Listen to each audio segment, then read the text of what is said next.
Welcome to my stables. I'm the DMobo, and welcome back to Echoes of the Past. Last episode, Sage tried to do some sneaky shit, and Darling called her out on it, caused a huge Ugh, ruckus, you're and having fun. as a good friend does, Lux tries to comfort Darling, and Kyrish, being sneaky, decides to cast tongue on himself and hears the entire conversation leading to basically party drama. And then, Nobody ever lets me have any fun. I mean, you got to explore the big bad evil guy's house for like an hour. Yeah, Sage. But that wasn't the only party drama there was. Sage realized Riku and Gramil were missing.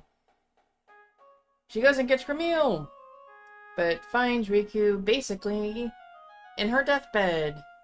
And through some quick thinking, she managed to seal the wound shut. Keith was not happy about it whatsoever. Cork didn't help any matters. To be honest, instigating the entire thing. But eventually, Gondra split into two. Sage, Kyrish, Rhea, Bert, Cork, Solus upon Istrol's back to head to Tarn to deal with Zundis. Cricky, Mushu, Gramil, Keith, Riku upon Isolde's back to head to Gula to fulfill Gramil's promise. And I realized after listening to the episode, a summoning stone for Isolde was never made.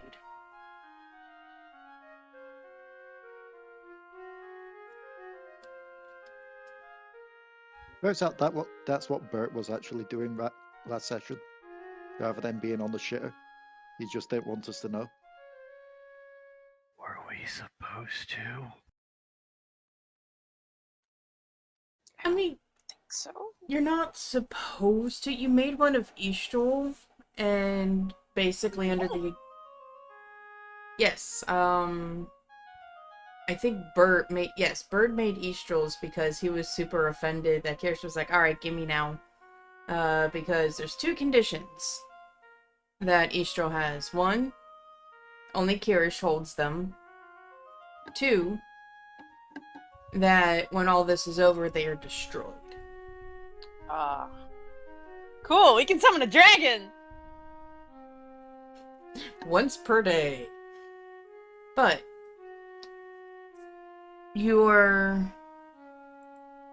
for Sage's sake, Istrol is running, and the snow landscape passes you by. The trees start to taper out.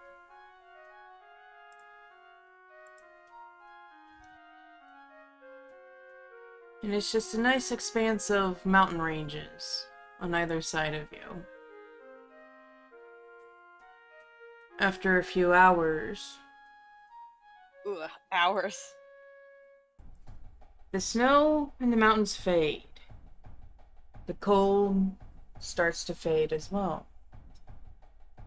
And then you start to feel the humidity of death and decay. Kyrish, your chest tightens up, for you now have entered the territory of your home. Rhea, the territory where you died. I look up from my book. Please tell me that it's just me whose heart just felt like it stopped. This is bad. We've had bad before. This is something else. It's fine, everyone. Just hopefully we won't be here long. Just passing through. Just passing through. Hopefully not that long. as Istrol runs. She doesn't follow the road. She starts veering off of it. And you realize, Kyrish, that the road that she was on the northeastern road, heading south. But doing that would get you away from Tarn. You veer off the path. As she runs, puffing in rhythm, the trees, they look burnt, black. The grass is shriveled, like it hasn't rained in years. And no life can be seen on the horizon in any direction. What kind of necromancy happened here? That Do even I now recognize life the refuses to area? exist? This, roll me a knowledge local check. 4. Alright. This You don't know does, shit. this does look familiar to you, but with everything Can I that's roll an happened, Arcana check. Thinking about the magic side of things. alright, go ahead. As Sorry, I didn't mean to interrupt you. you're good. As Istrol runs by, you look around and it is familiar, but with your brain being overloaded with your newfound memories, but also everything that happened earlier that morning, your brain's too fried, you can't figure it out. 17. From an 8 on the die.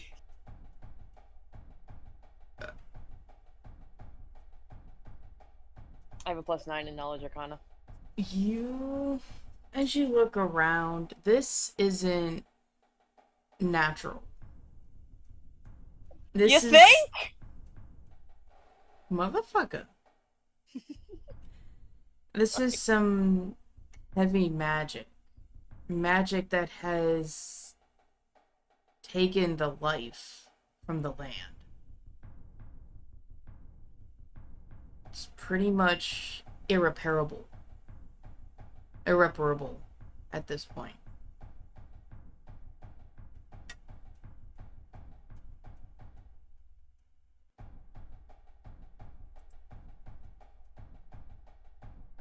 I think Sage is muttering that under her breath, going, necromancy. Irreparable. I need out of here. I need out. Mm. At this point, I'd imagine. How are we secure to the dragon? With willpower. Yeah. Basically, there's spikes. There's like back spines that you can hold on to.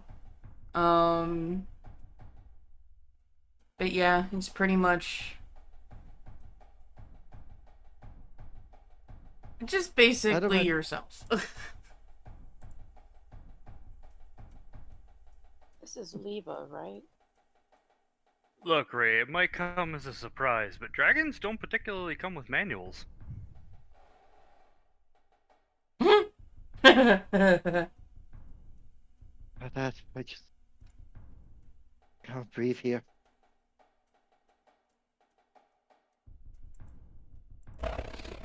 Everything hurts. Even I'm starting to get a little tired.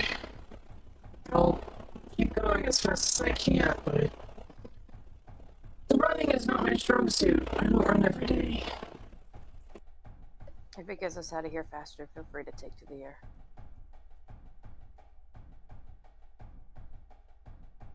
She's going to trot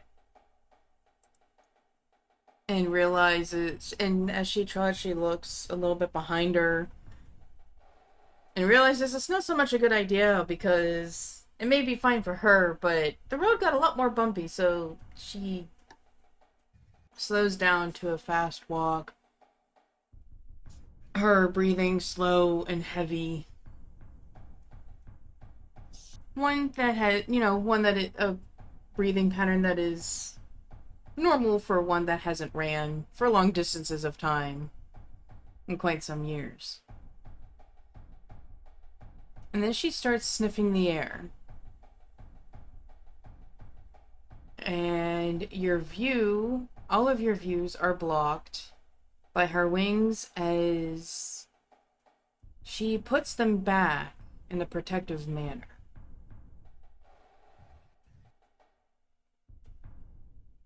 Talk to us. What do you see? It smells off.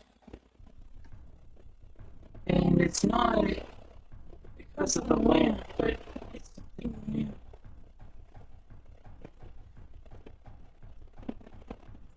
If anything looks dangerous, we go airborne. We don't have time to tarry here.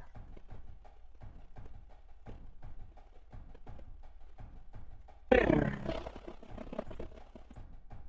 And you can hear by the way that the ground is crumbling under her claws that she's actually lowered herself more in a crouching manner than she's crouched.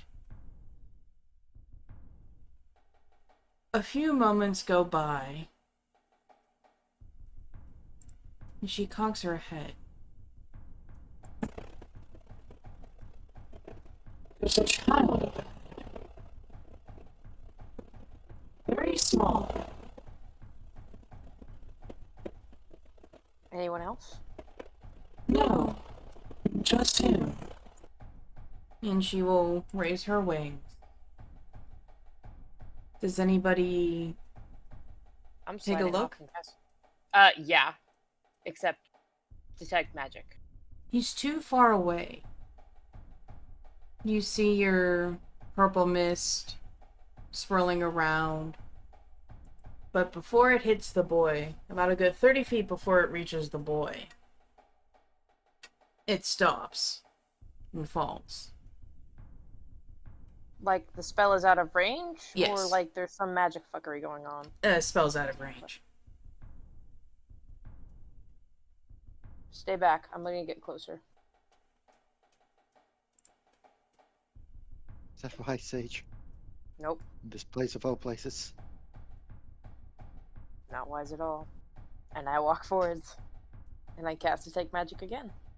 Istrol's going to watch you walk past. You get about 10 foot in front of her. And you realize that the humidity of the air turns to pure heat. And you feel yourself being lifted up. Eh! By the dragon? You know, it'd be one thing if you were like me, but you're such a human going to confront this child. If anyone should be going front, it should be me. I can detect the whatever fuckery is going on here. Just let me. And why do we need to approach with any form of hostility? Because it's a kid in the middle of fucking Leva. I don't trust it. Now let me down and let me try the magic. Kyrish, do you wish to correct Sage? It's Misah. Sage. Fuck.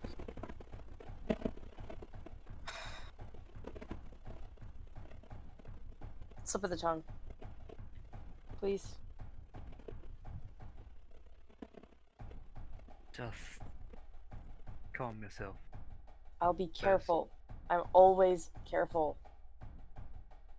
No, you're not. And that's exactly why you won't be going over. Motherfucker. We're Eastro at the puts down Kyrish right is now. I going have to to smack him. At the very keep least, us stay at behind Istrol.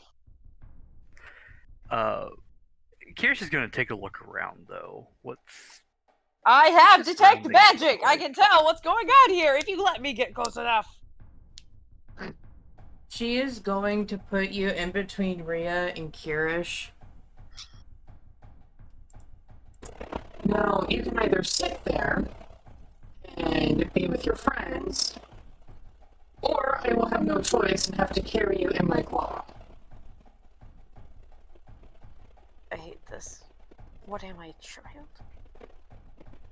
Oh, the way This you're one acting, may yes. as well be. I think that's clearly the child up ahead. Yes, let's deal with it. Kyrish, if you're gonna go check it out, at least be safe. What does the child look like? Are they like human, elven, reptilian, Istrol will put golden her. boy? Istrol will put her arms, Jesus, her wings back to cover you all as you get closer. And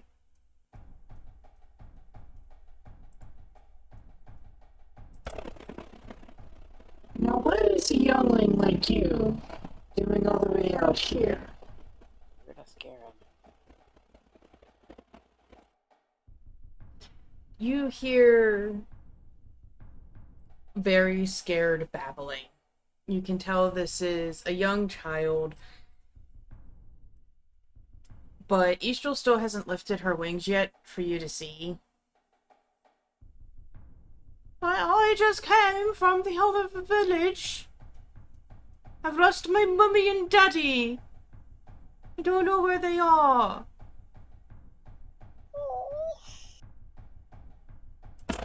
Oh, That confirms it. They all speak like that. Okay, just so clear, Misah was destroyed. Well, rather, There shouldn't be Kyrish people knows, living right? here. You know that Misah's been pretty much overrun by the undead, but you do know that there are still a few villages left scattered throughout the territory that have been fighting or moving around. So this little boy could possibly be telling the truth.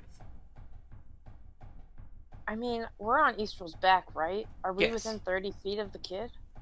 You cannot see him. Little one, where are you from?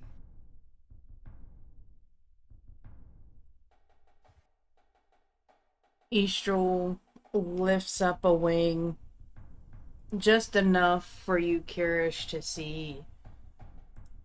You see that he is indeed a little boy. He's not even as tall as your knee. His clothes are hanging off of him as he's pretty much just skeleton. And he's quite dirty. Like he's been sleeping in the dirt for the past few weeks. You see that he's also holding a very small teddy bear. And this teddy bear is made from your hometown.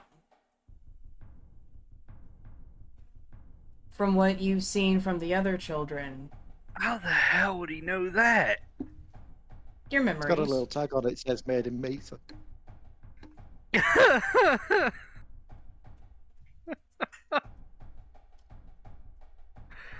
Oh shit. You remember that all the teddy bears, they were all the same identical size, the shape. But the only thing that would be different would be the little inscribed runes upon the teddy bear's head.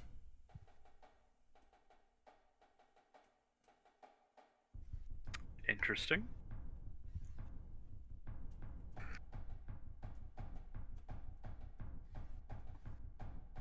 But Misah fell. Yeah?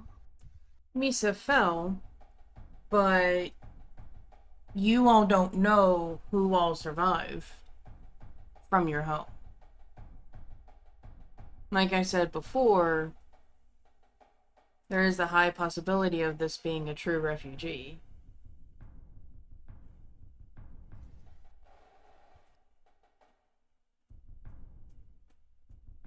Istrol,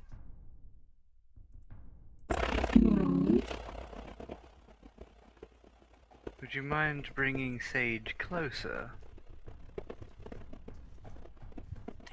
you. It's not a good idea. No, but I don't think it's a good idea to trust everyone that's around here.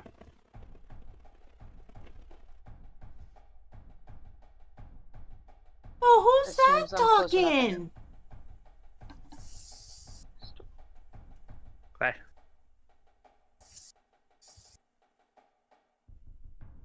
Kyrish, you can see the little boy kind of squat down looking underneath. He hasn't figured out to look up yet. Is he like the same kind of Illumian that Kyrish is? Kyrish, you can see there are no runes upon, well, going around this little boy's head. From what you know, he looks human. From what I know, if he was a Lumian, he would have glyphs around his head and have golden skin. True, Human then. but your hometown was also the site of pilgrimages as well, where various magic people would come and visit. I cast detect magic as soon as I can see this kid.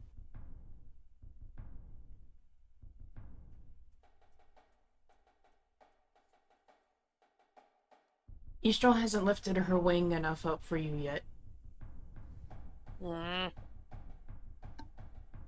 Istrol, Istrol, lift your wing a little more, please.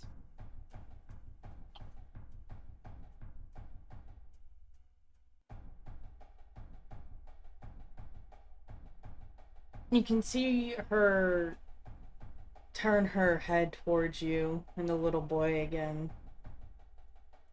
Oh, that's another new voice.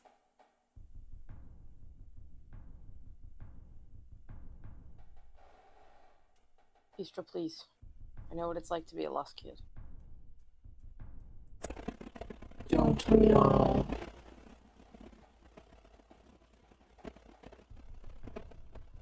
If you don't lift up your wing, I'm gonna wrestle out of here.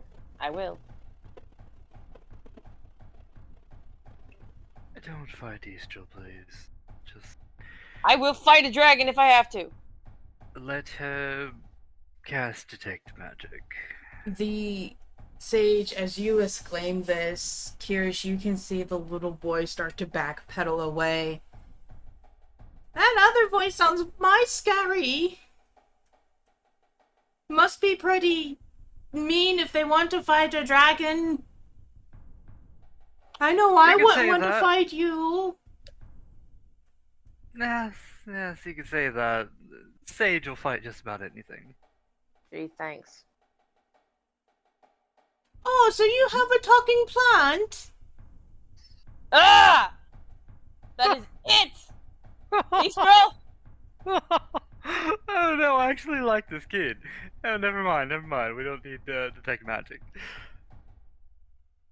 I'm starting Nope. to think that they may age from here. Got the same I'm age popping as- down. I want to get out.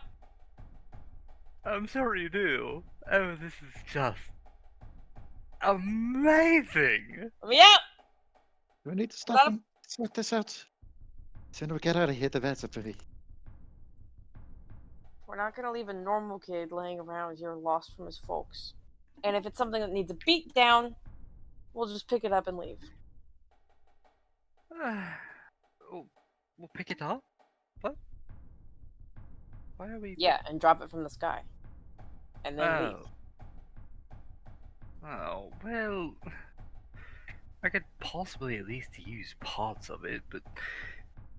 I don't think... But we won't know until you let me down. Look, I told Istrol, alright? I don't know what else you want me to do. Let me slide off the back.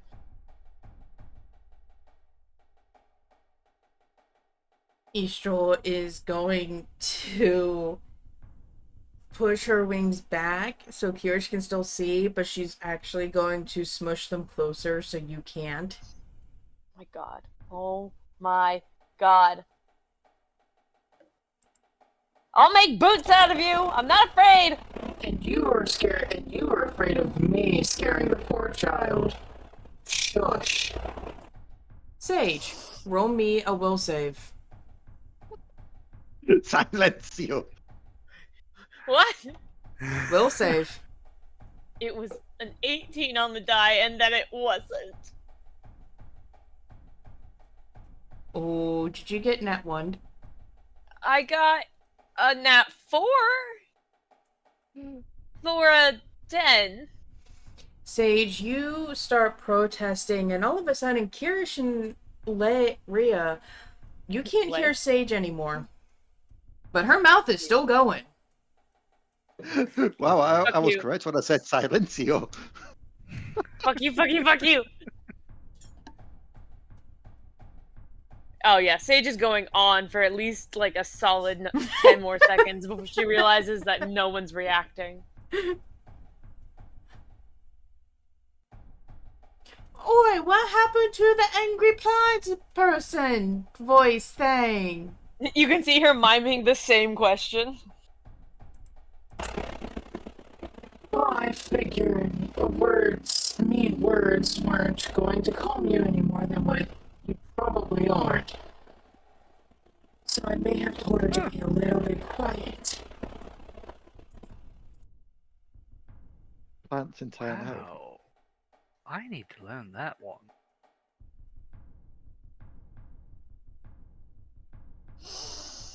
Sage looks so mad. So, where is your home, little one? Can you point us in the direction it's in? We're all the way from Dawn! And he points to where you're actually headed. But my mommy and daddy were here for wibbly wobbly business. They said they needed to see a big tree. Time business? But This apparently... Kirish's face drops. Wibbly wobbly tamuani. He's not alive. What? He can't be. Kid?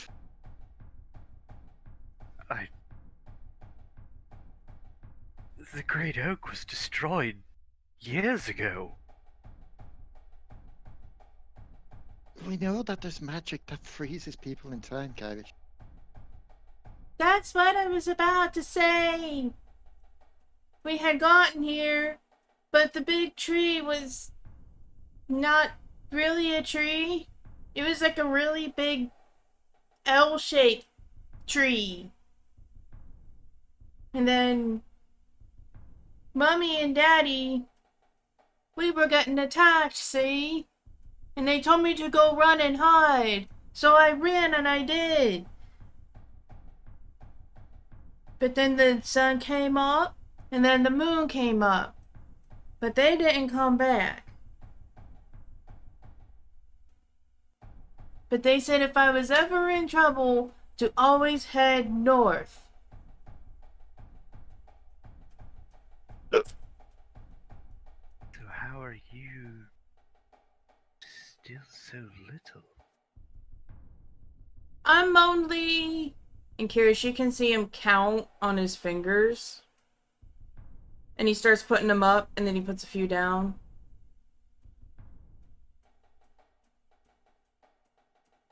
I'm only 2 plus 2.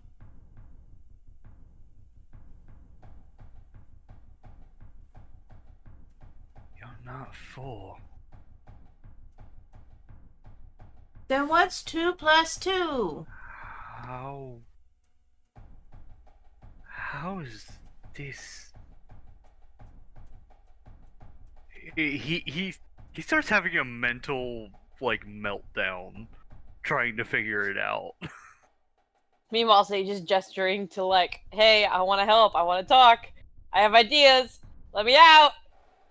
Casey's writing something on her pad again. I think what he's trying to say is they were trying to make the trip recently. That can't be. He was destroyed. If you're not sure, Kyrish, then we just need to get closer, right? Get a better look. There was nothing left. That can't be.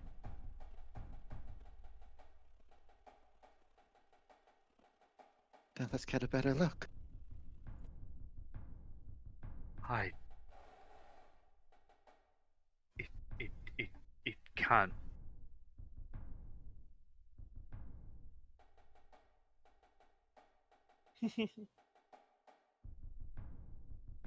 I I I I don't believe you. And he points to the little kid.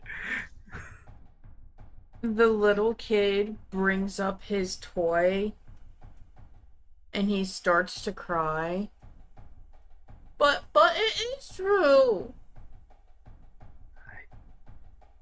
It can't be. If no one else is going to check, I will. Sage reroll. is again waving arms, going ah, but like The right completely is silently. ignoring her. Reroll uneasily get herself off of Istrol. Because she's still feeling the effects of pretty much being in this place. We will just slowly approach the kid. The kid sees you and takes a few more steps back.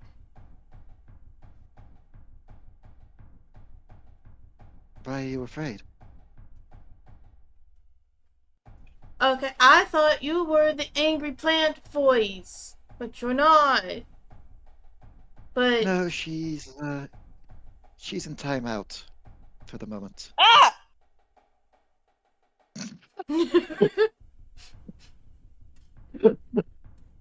he hugs his teddy bear closer. Reroll kind of lower herself to one knee. I'm Rhea.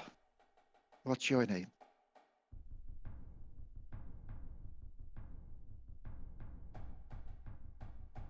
I'm Toonie.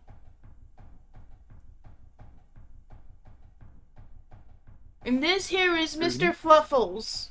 And he kind of shuffles his shrugs his arms up for the teddy bear.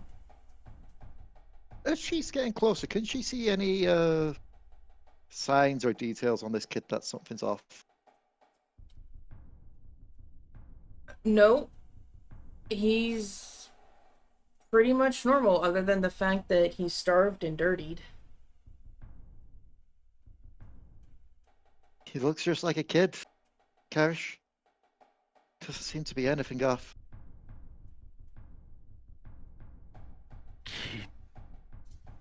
It can't be. Okay, I know that you and Istrol are going to probably argue against this. But if you need more proof... Istrol, let's say you get a bit closer. And Joe looks again. Don't worry, I'll be between you and the angry plant person that's not really a plant, but they look like a bush. You Or at better. least the hair looks like a bush. And the adulty man too. It's not nice to call people liars. It ain't. It is when you work for that bastard. He cocks Language his you put to the head. kid. What's a bastard? Well, technically, it's the term used for a kid born out of wedlock. What's wrong with working for that? You know how some people can be adults and all. He cocks his head to the side, confused.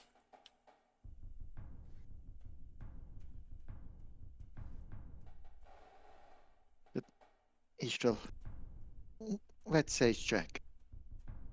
I can't detect anything visually, but she does still have detect magic up. Maybe she can pick up something up. Sage, I know you probably can still hear me even if you can't talk. Be gentle at least. We are actually dealing with a kid. She gives you a yeah, obviously kind of look. that you still can't see, that she can't see. But, Sage, it seems that whatever was over you, it seems to lift off.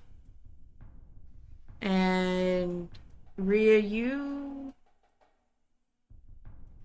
Right next to you is the snout of Istrol. And you can see in her eyes that her pupils are slits. Istrol? What's up? I wasn't able to smell it before. But now that I've had some quiet to concentrate, he's the odd-smelling one. I mean, if you've been walking for quite some time in these kind of lands, anybody would be odd smelling. No, he smells different from the land. Have I been released from my spell? Can I speak again? Yeah, you can speak. Oh, thank God. I'm gonna come down now. Okay? Don't. And Oops. And Rhea... Istrol is going to grab you by the back of the shirt and toss you on her back, and she gets up ready to fly. And as she unfurls her wings, you see everything change. The boy and the teddy bear melt like water does to paint. What was the boy turns into the Dark Lord. I knew it. This is why I wanted you to let me cast Detect Magic on him! The bear. Now I'm gonna go kick his ass! Literally, Kyrish asked Istrol to let you do it, Yes, I know. and nothing ever came of it. Rhea!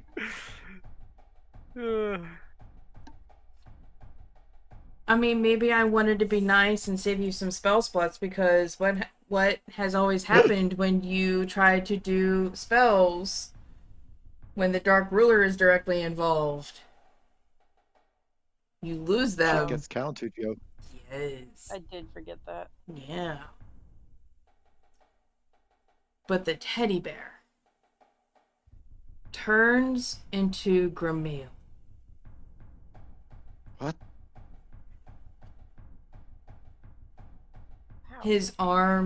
Both of his arms trying to pry the Dark Lord's arm away from his neck.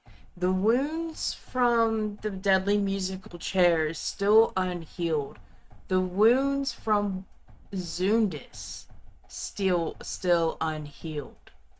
And he even has a few scales missing. And Is that an illusion too?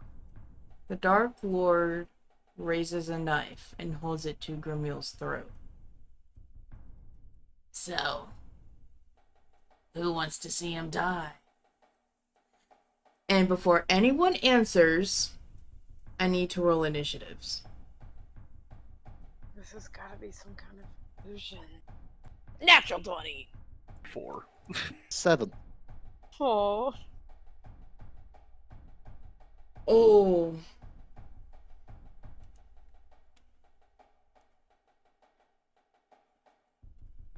Hold on.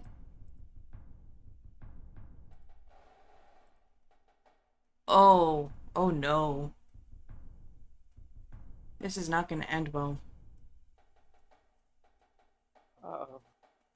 It's never good when the DM says that. Sage, I know you got a natural 20, but your initiative bonus is only +1. Yeah. I rolled for Korik. He too got a nat 20, Ah. but he has a +5 to his. He speaks first.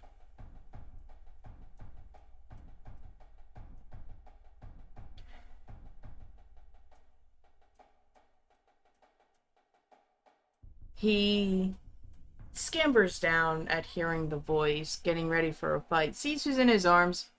Oh, yeah, go ahead, kill him. We don't like him No! anyways. The Dark Lord cocks his head. Well, I thought that'd be more of a fight. And he slits Grimil's throat. No! Fucking shit. It may still be an illusion. How do we know Won't this risk is it. real? As Grimil's throat bleeds, the blood doesn't fall upon the ground. Instead, it goes behind him. And the more that Grimil bleeds, there are 6 familiar black ovals that come up. They grow bigger. They grow darker. And Istrol takes a few paces back and snorts in disgust. And then you smell it. The stench of death.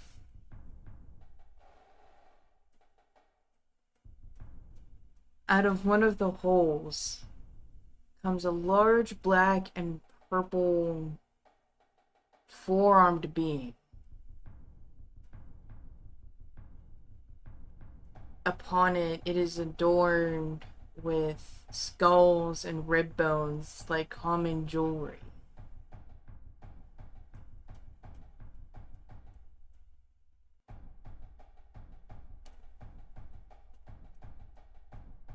Five large, wolf-like animals come forth in various states of decay. These wolves lack tails, and their skulls don't look like anything you've ever seen. When they snarl and snap their jaws, those jaws unhinge to unnatural proportions. But even then, instead of having a snout full of fangs, there's only 3 sharp ones. 2 on the top and 1 on the bottom. You can all hear the pops and the cracks as the joints try to function, as well as broken growls, like some of the muscles in the larynx have decayed. As these creatures move through the new portal, the Dark Lord just tosses Grimil unceremoniously to the ground and whooshes through the closing portals.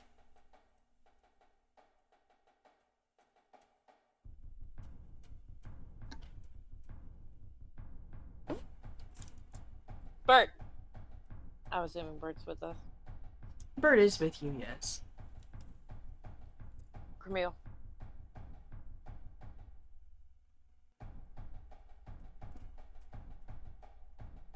And again. And again. I'm already moving, trying to get off Istrol, trying to get to Grimil. Dogs be damned.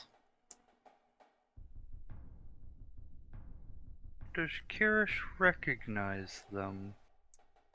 You do not, but I would hope that TDAB the player does. Well, yes. That's why I'm asking. You do not. Kyrish does not. Kyrish, roll me. Whichever's higher, Knowledge Arcana or Knowledge Dungeoneering. 15. You realize That's not bad. this 4-armed creature in front of you, it's bad news. You've seen Weird name. these around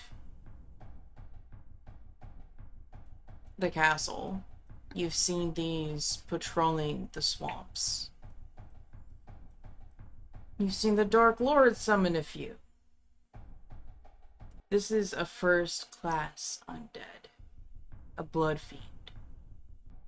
We might not want to deal with that.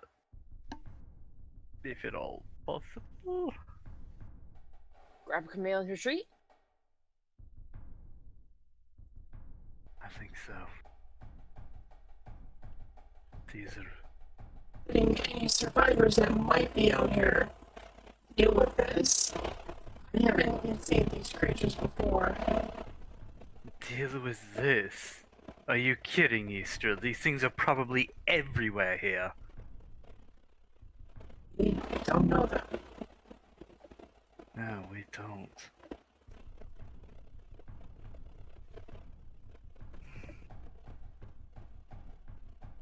It's just one, and he looks around. He takes a deep breath. Then he raises his shield and his axe.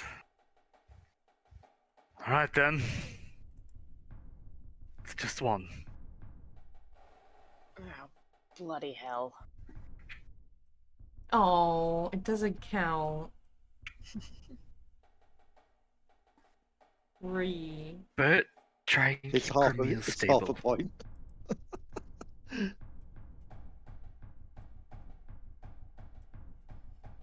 Yeah, I agree. Bert, go to Grimeel. We'll handle the monsters.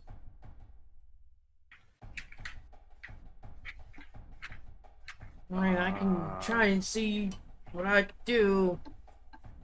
You tall motherfuckers, I don't have legs long enough for this. And he's gonna start, like, pulling up his pants and pulling on his boots tighter to get ready for the run. Cork's gonna look at Grimeel's corpse lying away. Oh. Well, alright, that's problem solved. And he is going to climb back on Istrol's back. Damn it. And Solus is going to whine, look between the two. And his loyalties lie with Korik. So he is going to lay atop. Lay behind Korik and whine. Sage, it is your go. My go, eh?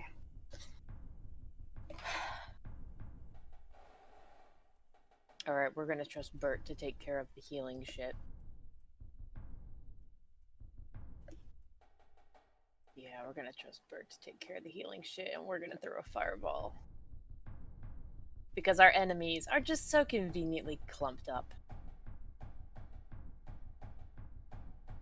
I'm gonna generate that little tiny, you know, inch by inch, bright energy ball in the palm of my hand, and lob it to the center of, like, right on this front and center wolf, so that it'll get Like, all of them. 28 on those flat d6. Do I add anything? no. Okay. And they're not within 30 feet of me, are they? They are not. I don't think so. No, the big guy is, I think, just barely not. Otherwise, I'd get a +1. But 28 damage.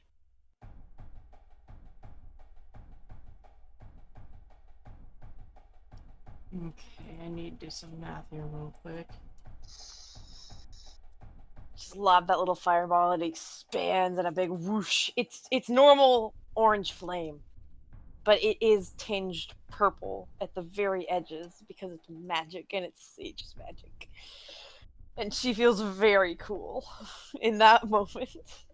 Sage, you lob your fireball, and the creatures screech in pain and rage as the fire envelops them, and you can tell that some undead dogs are more charred than others. But it looks like you just singed the black and purple guy.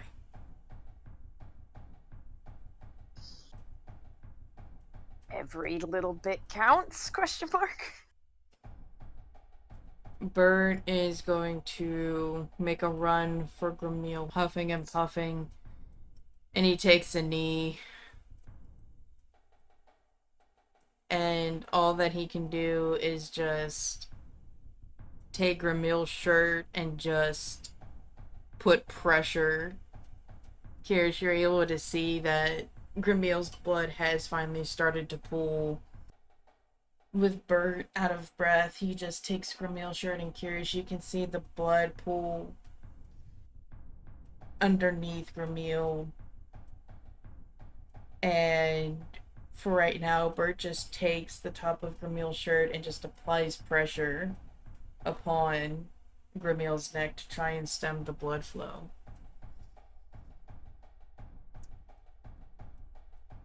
After Bert is an angry doggo. And upon being set aflame,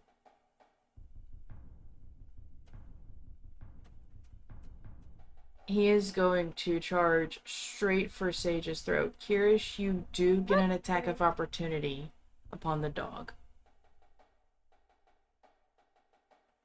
Well, of course I'm going to take it, sweetheart.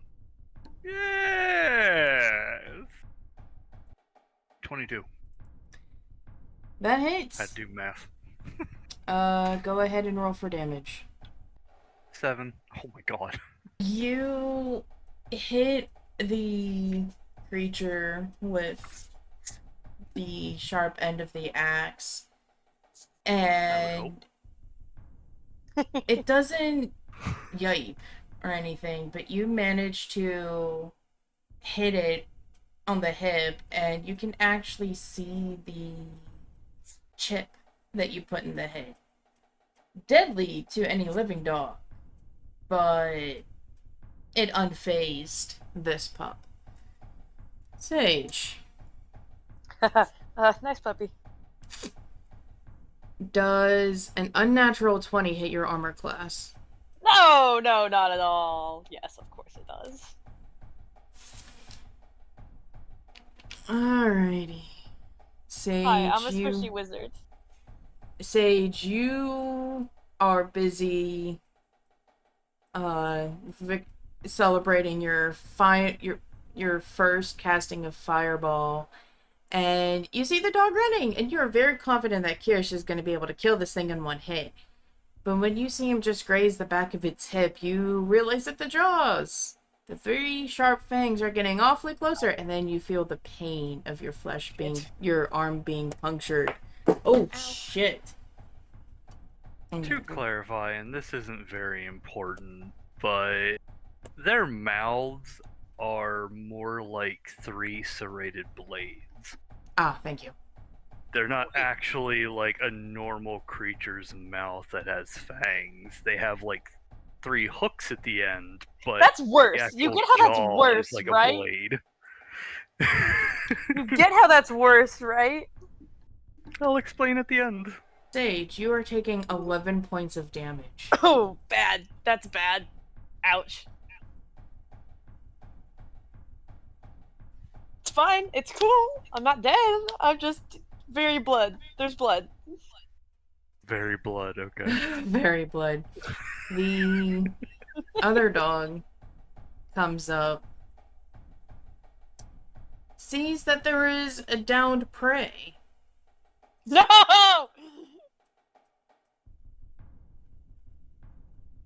and he goes to go for Bert. No. And for... Does that hit his armor class? Oh!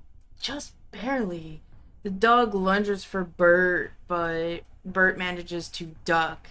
And Kyrish, you see the bottom serrated fang just brush over Bert's scalp.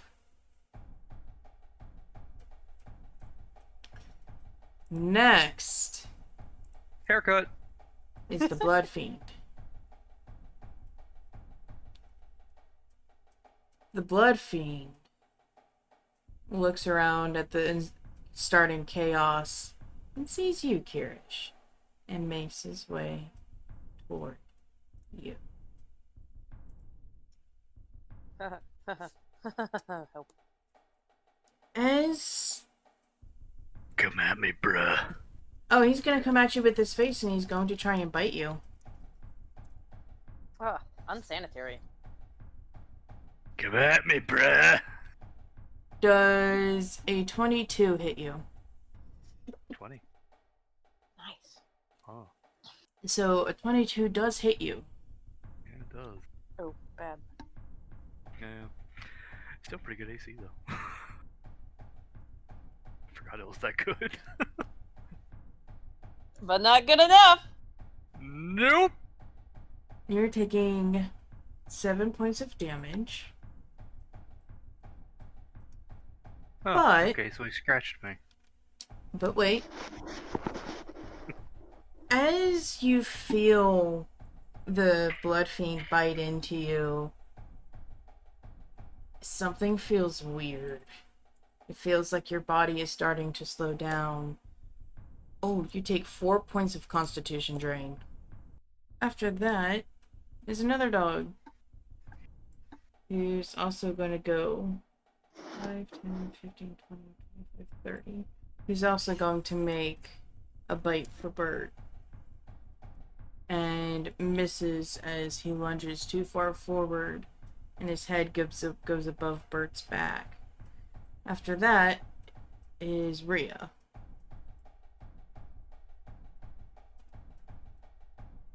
Rhea's pretty much still under the whole thing of she doesn't want to be here. She's having an extremely bad time. Sorry, that's not funny, but it is. You know, she's having the PTSDs for sure with being where she essentially died. She's still Valid. muttering to herself, not again, not again. This can't happen again. And there's going to be that slight moment where, despite her having muttered this pretty much all the way here, there's just going to be silence. As her head lowers. And then, as if acting by itself, she charges. And let's go here so I can try and take out this guy, Mr. Forearms, because he is the bigger target of the bunch. This is true. So, first, it's raging as well, by the way. So, let me get the bonuses going there. Swinging with the first hit with my, the sword that does extra damage to evil creatures. A 22. A 22 hits. How far back does he get pushed? He's pushed back 5 foot, but he will still also be taking the damage now from my attack as well. 34 damage. Damn. The best part is, given it is still the bull rush, when he gets shoved back 5 foot, I move forward that space as well. Oh, good, because Rhea, as He's done that. you hit this blood fiend so hard and crash your sword into it, you put your sword hilt deep into it. And Kyrish, you see Rhea's sword go in one side and out the other. And you're thinking impressive, and then you realized you were still attached to its face. So you and this blood fiend are now tumbling together. Oh, I thought she stabulated me. After I'm okay with that Rhea then. is the dog. Another of the dogs charge you, Rhea, and Yep. go for your arm that is, holding your weapon. Does a 19 hit you? Yes. Given that I have indeed minused my AC through rage. You are taking... I mean, it hits anyway, still. You are taking 12 points of damage. Okay, so there we go. After that, dog...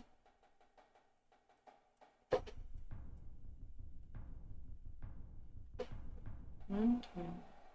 Okay. Now this dog is going to follow suit with the others and grab you in the leg for a nat 20. That'll it. Roll to confirm. Oh, I just rolled another 19. Oh, Rhea, you are taking 33. Wait.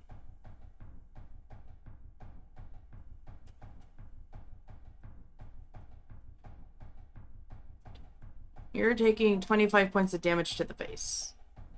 Okay.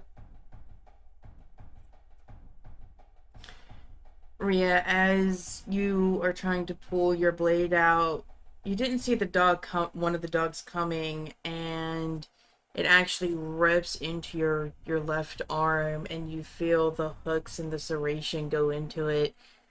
And as you're trying to wrestle that off, another dog comes from behind and grabs your leg. Thankfully, your lower leg, missing your femoral artery. After Funny that, enough, Rhea doesn't show any pain from it. She's clearly taken damage, but she has not raised her head up from its lowered state. Kyrish, it is your turn.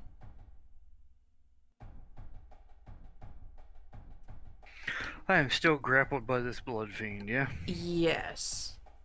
You are... You weren't knocked down, so... But you... Basically... He's biting into where your neck meets your shoulder. Kinky. Alright. I'm gonna use the pommel of the axe and basically just repeatedly bash it in the head. Make an attack. 22. Roll for damage. So 6. You... Take your axe pommel... Oh, high And you- rocks. You do your best to smack the thing in the head. You feel some sort of connection, but you just feel a simple grunt in response. After Kyrish is Istrol's turn. Istrol sees what's going on, sees Sage about to get ripped to shreds. She walks up, looks at the dog, tanks a leg, makes a fist, and slams it down. For a hit, when she lifts up her paw, she didn't manage to get the head, but the only thing that's attached to Sage is basically the front half with a jaw still tightly around her and two front legs on the ground. After that is Sage's turn. Considering that the dog is pretty much dangling off of her arm, can't really move to get away, so all she does is simply take her hand and her wrist glows a purple, and a fiery purpley ball of energy goes into it, and she just smacks the top of the dog's head. Kyrish, all you smell is that nasty smell of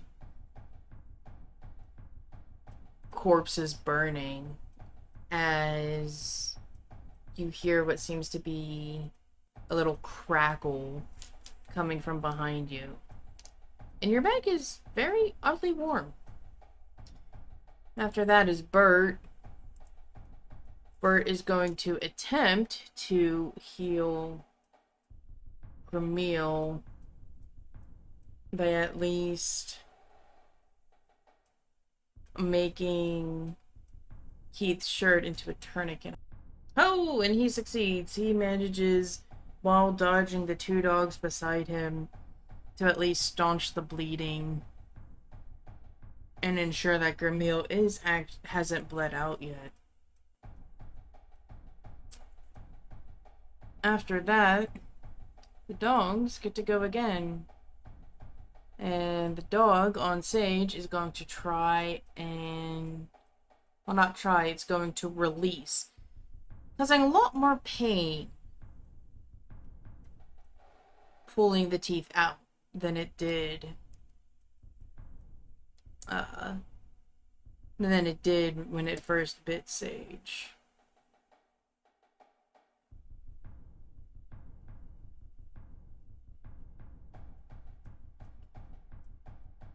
And with a 21, that hits. I hope I don't kill Sage.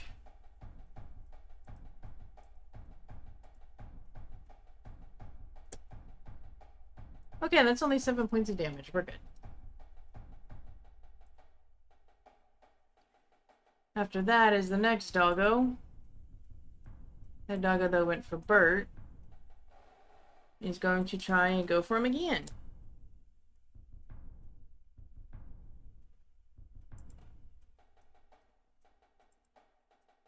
And misses. After that, it is the dog on the other side of Bert. And misses. Next is the Blood Fiend. The Blood Fiend is going to take the top left arm, and Kyrish is going to slash at you. Does a 24 hit you?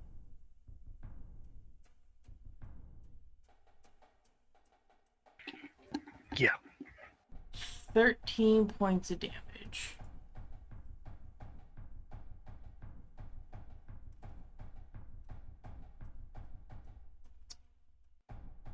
You need to make a fortitude save. Natural 1. You feel yourself just start to weaken. You lose a level. Rhea, as you are trying to pull this sword out of this creature, the bottom right arm is going to come up and swipe up at you.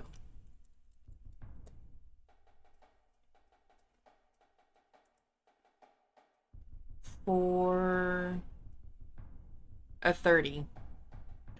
And you are taking 11 points of energy, and you also make a fortitude save. 26. You feel the pain of the claws going into your body, but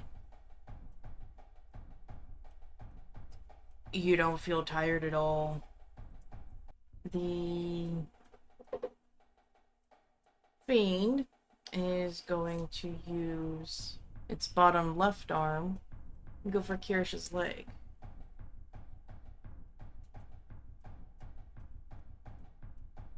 "19 does not hit you, correct? That is correct. Alright. Kyrish, you see the claw coming up, and you're able to move your leg to the side just in time as the claw swipes up past you. And Rhea, if one claw to your side wasn't bad enough, you see the top right claw coming down for your shoulder. A 22. Yeah, that's a hit.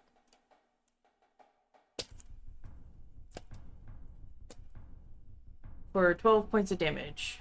Need another fortitude save from you. 24. Even with the second claw scraping down from your shoulder down to your ribs, you still don't feel tired. You don't feel weak at all. Rhea, it is your go. Alright, let's see if I can get some justice. Okay, I just need to quickly check something now because I'm pretty sure that might actually be... what is the critical... Oh. Yeah, that's a 19 on the dice, and therefore is a crit. Alright, confirm it.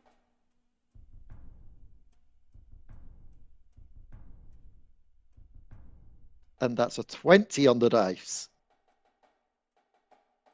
Confirm the decap. Come on. Come on, come on, come on, come on, come on, come on, come on, come on, come on, come on.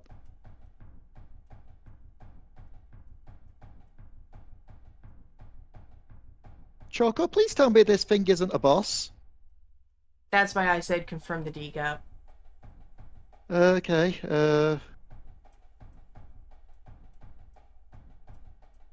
I'm just gonna throw this in general, just so that you know there is no shady business here. Holy shit!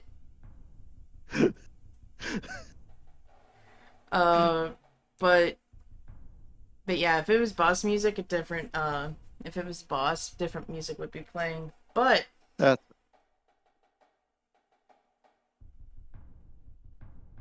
Rhea, you realize that you don't have a whole lot of space to move. And you're just tired of this shit. You want out of here. Instead of trying to pull your blade out, you pull it straight up, severing one of the arms in half, and the one that failed to hit you, you manage to cut through the socket and the joint to where the arm is basically useless and falls limp, and especially with the fleshy, leathery rip and a squishy splash, you hear and see the arm fall to the ground. And when you bring it up, it is with such a force that you can actually see some of the vertebra rip out. And it takes a few moments, but the creature sinks down to its knees and releases Kyrish in its grip from its so grip. she brings the blade up, given Kyrish is right next to her. Kyrish would notice something about her face now that it's raised up to the light. Her eyes have pretty much glazed over, and there's just like tears in them. As if she is just. I guess the best way to put it is she's disassociated. Her body is just acting on instinct now for survival. I said, she really doesn't like this place. She's had bad experiences with death here. Her mind has gone to somewhere else for this.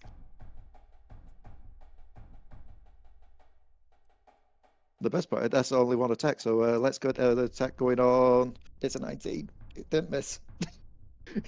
Let's do the roll. That didn't confirm, though. So just basic damage. I'm guessing the one that's on your arm. Yeah. Because it'd be the one that's the most debilitating at the moment. 28. When you bring your sword arm up after ripping through the blood fiend, you're going to arc it down in a downward stab for the dog. You don't manage to kill it, but your sword is able to puncture enough to where the back half of this dog also falls off. Ugh. And with the sudden weight being shifted, the dog opens its mouth, and you are taking 7 damage. After that one is the one on your leg. He is going to pull and tug, while also opening its jaw a bit. For 15. 15 hits. And you're taking 11 damage. Okay. And now you have a chunk ripped out of your leg.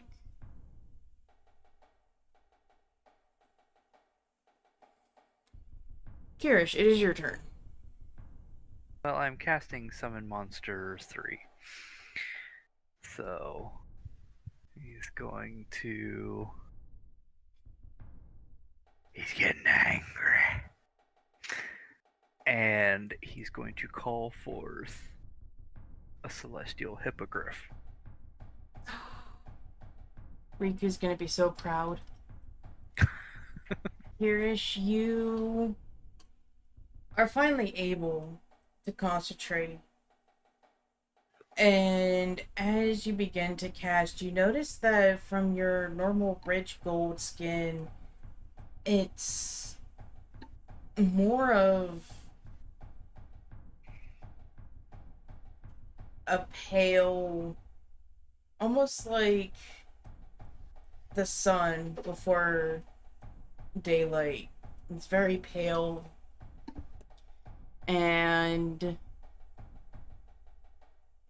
your light blue energy seems to almost outshine your skin. And as you cast, you notice that you almost think it's Buckeye. The only difference is instead of having lavender markings, this has light blue markings.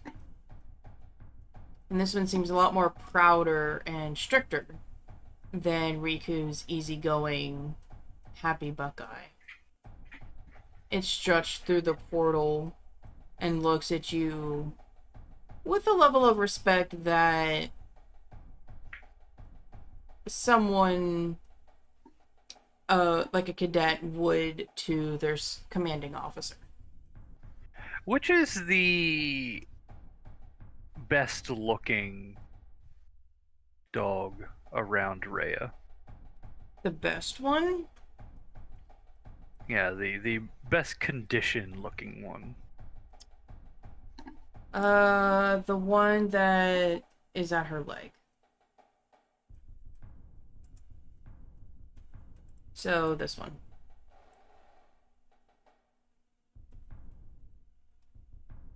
Kyrish is going to point to that one.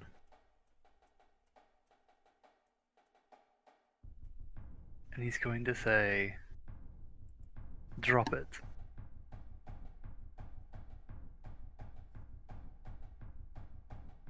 The hippogriff fly and pick it up.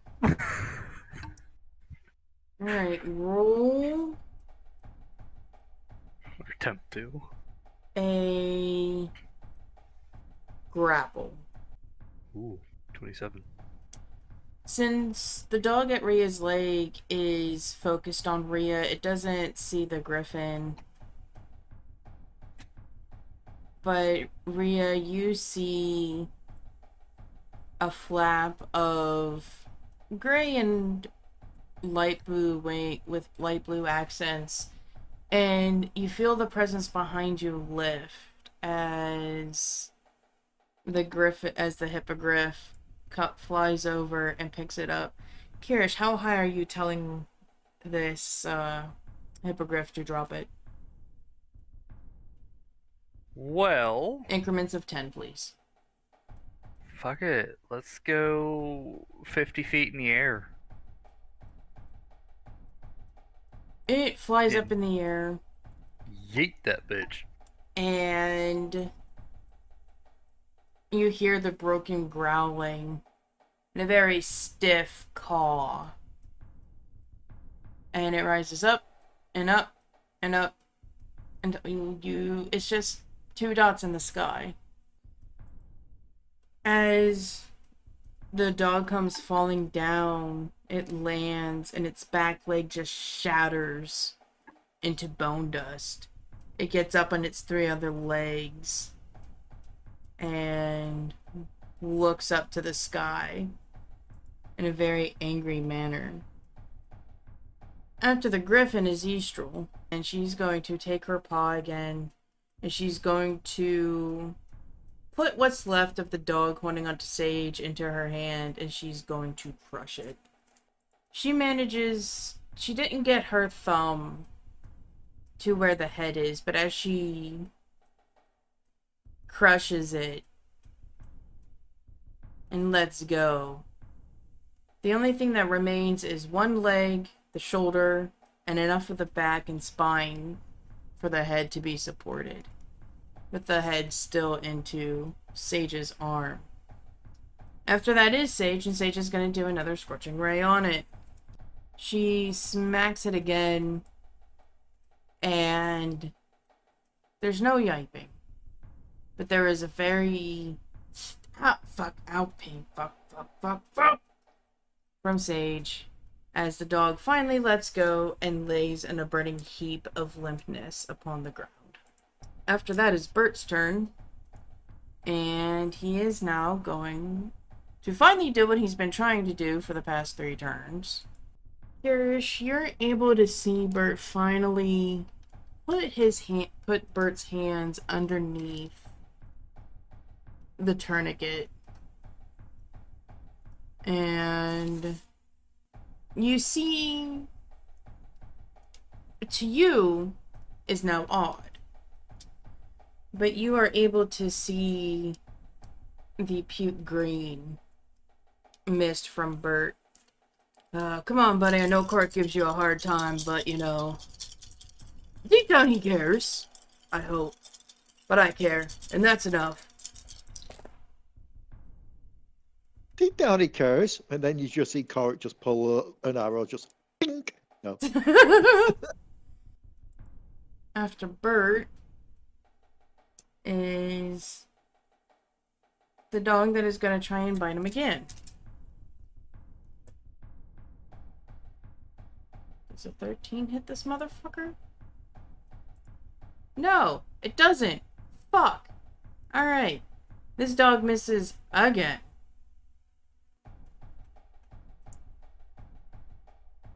And then the dog on the other side of Bert is going to try and bite him. Hey, for a critical. Hey, for a confirmed crit. Oh, wait. Ah, he's at full health. He'll be fine. No, that's not bad. 17 points of damage. Okay, I almost halved him. Kyrish, you see Bert getting bit in the arm, and... Ah, you son of a bitch! That's my drinking arm! I'm gonna need that for later! After that is Rhea's turn. Okay, so let's go with the one on my leg first. That's the 21. 21 does hit. 25 damage on the first hit. You bring your blade out from the one on the top, and you swing it in a backward, downward arc, and you feel your blade connect with the dog, and you realize you too have halved the dog. It's now just a pair of front legs. Are they still, like, active? Still... Oh, they're still attacking? kicking. Yeah, they're attacking. Okay. But go So- follow through for the second. 17? Does not hit. The dog on your arm is going to crawl forward and bite at your left ankle. For a nat 20. Does an 18 hit you? An 18 does, yeah. You take a total of 5 damage. Rhea, you feel a pain in your ankle to where the one dog you have cut in half wraps around your left ankle. And the dog that you just cut in half just now is going to go for your right ankle. For a 19, That hits. you take 13 damage. Or, no, I'm sorry. You take 8 damage. You take 8 There we go. damage. And you feel the similar pain as you are now shackled by 2 ankle biters. After that is Kirish's turn again.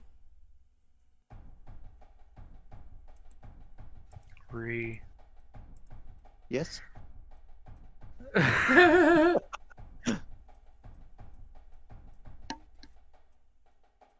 I'm going to move down here. I'm just going to, I guess, make an attack on Half dog? the doggo. Yeah, Okay. the half doggo. 16. Does not hit. The hippogriff will deem it fit to finish off its prey and is going to dive down Oh, I love dive attacks. and basically fucking ground pound right onto the dog. Alrighty, roll an attack. Oh, it'll be 21 then. A 21 does hit. Roll for damage. 9. Alright, this thing ground pounds. You don't really hear anything, and all of a sudden you hear the faint sound of whistling. And then you hear the rustling of feathers. And the rustling of feathers sounds very familiar. All the way back in Tarn with the rats when Amora fell straight from the sky upon her shield. But instead of saying Amora, it is your griffin, your hippogriff. And it basically has its claws straight out and manages to take off another one of the legs. However, What the hell? Oh, great, she's slowly turning this thing into a sausage dog, literally. and worm. it is still alive, connected by one leg, Well, the shoulders, and the head. is alive really relative here? It is still trying to eat Rhea. Alive with heavy air quotations around it. It is still moving and trying to kill you. It is now Istrol's turn. She's going to take a step forward, and she is going to form another fist and crunch the dog that is in between, that is trying to go for Bert.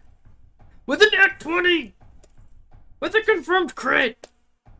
With the fucking final nat 20. Okay, so Istrol has had enough of this bullshit. She takes her one arm, and instead of making a fist, halfway down, she opens it up to flat, and you just hear the crunching of bone, and when she releases it, it is bone dust and drippy, ooey, undeady gooiness from her hand. I love the fact that we've had 2 of these this game. After Istrol is Sage. Who's just going to stand there holding her arm in dismay, checking the damage. The very heavy damage that is on a majority of her tattoos. And muttering about trying to how to fix this and if healing can fix all of this and if it's going to scar, and doing sage mutters. Bert is going to heal Gremille a little bit more, but less extensive. Again, you see Kyrish, you see the puke green mist go under Gremille. And as he finishes, you see Bert take away Gremille's shirt. And you see that the bleeding has stopped. And that some of his wounds are actually healing. But Gremille is very heavily scarred. It is now the dog going after Bert, who's going to unleash its jaws and pull forward. Or pull backward. Which does not hit. Well, it does not cause any more damage. Instead of pulling back, he pushed forward, which allowed the release of the bite, but no extra damage was caused. Rhea, it is your turn. Alrighty. They're both still on me, like an arm, aren't they? They are now on each of your ankles. Okay. Now let's go with the one on the right ankle first. So, 25. That's a hit. 27. You remember the last time you fought undead. Trying to slash at it didn't work. And Istrol's flat movement reminded you that you destroyed a bunch of rats using the flat of your blade. And you pivot your body enough to where you can see the dog still attached to your ankle, and as you bring your sword up, you twist it around and you bring the flat of the blade down, crushing the dog's skull, finally getting a release of pain that you've always wanted. And on the left ankle, it's a 21. 21 does hit. Let's see if we get. Oh, that's shit damage. 4, 6, 7.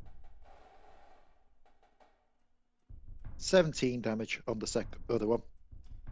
The other one, you don't bring your blade up as high, but you still manage to put enough force into it that it doesn't give a huge crack, but it's still nice to see the nice little indent of your blade as it's halfway through the skull, exposing some of the black decayed brain underneath. After that is Kyrish.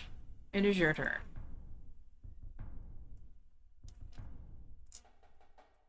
Wonderful! I can do fuck all again.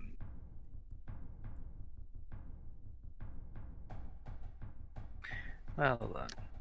There is only one more?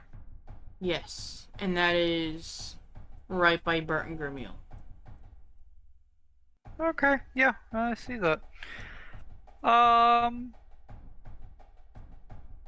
Yeah, no, Kyrish is just going to sheath his axe and let the hippogriff have this one. The hippogriff. And the hippogriff is going to attempt to grapple it. Alright, roll a grapple check.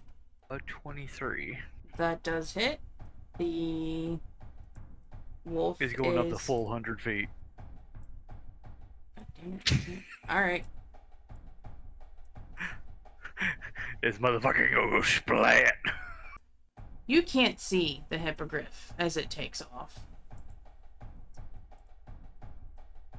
And you wait a couple minutes, and right beside Grimiel and Bert is a shattering of bone and a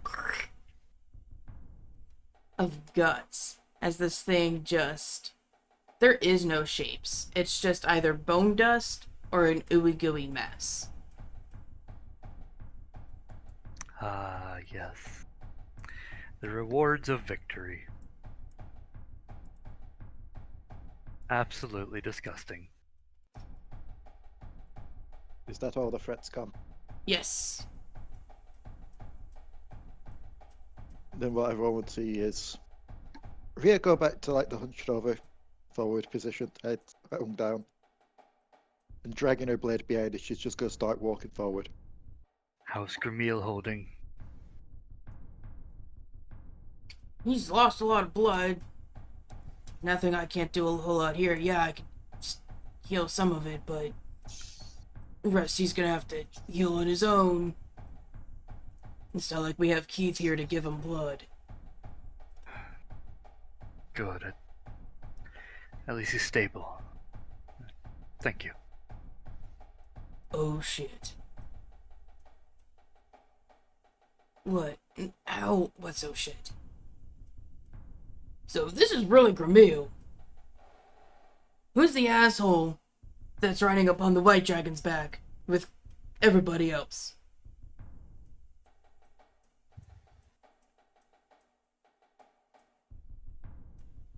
Oh no. We have no way to warn them. We can just call them here, right? You have those stones? Not all of them. Who If are we call any of missing? them there, they can't defend themselves.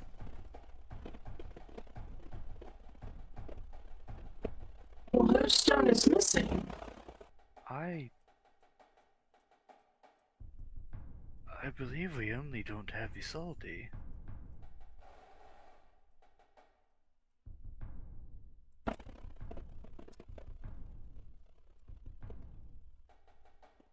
dangerous. And she looks southward towards where Gula would be. And she turns her head a little bit to the west. Or the right side, to where Tarn would be. No, it's not what you wanted. But we have to intercept them.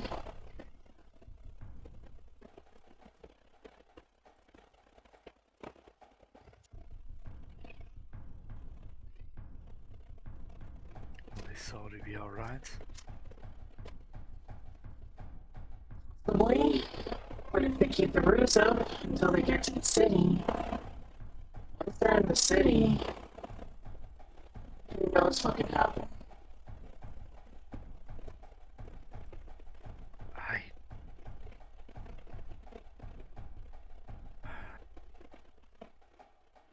Rhea, what do we do?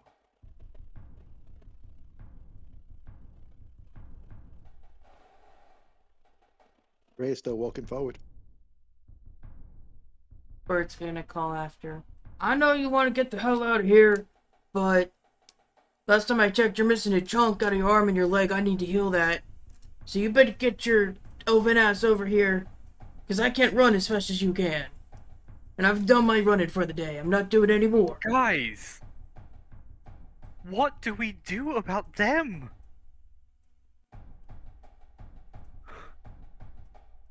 Please! Wounds aside! They don't know the danger they're in. I'm gonna roll a will save for Rhea. Well, I mean, Salty's a big bad dragon, and Ishtok and his friends are capable. So, if Imposter Gramil tries anything funny, I mean, they can handle it. We've already seen that even the dragon's kin can fall prey to his power. So that was 15 on will. So this is just continue to walk forward. She just falls to her hands and knees.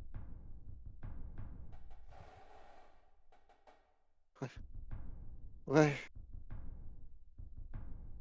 Where'd he go? Where'd they all? Where did who go? Where have you gone? She just looked behind to all the corpses and everything. What happened? Do you not remember the fight we just had? I remember seeing them all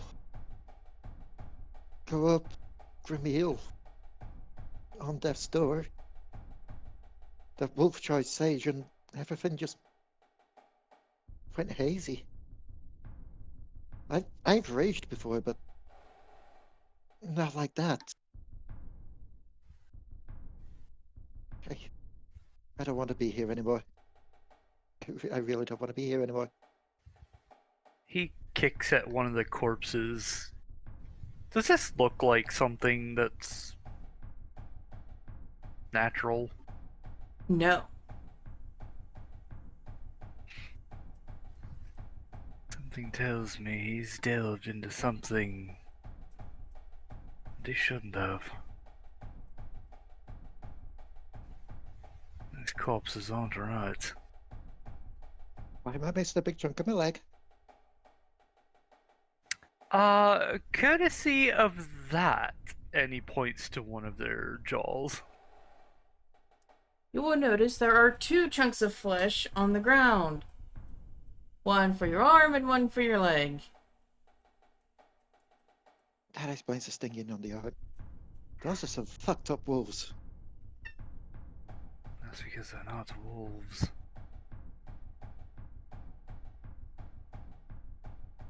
I don't Bert, know where these things have come from, but they're not natural.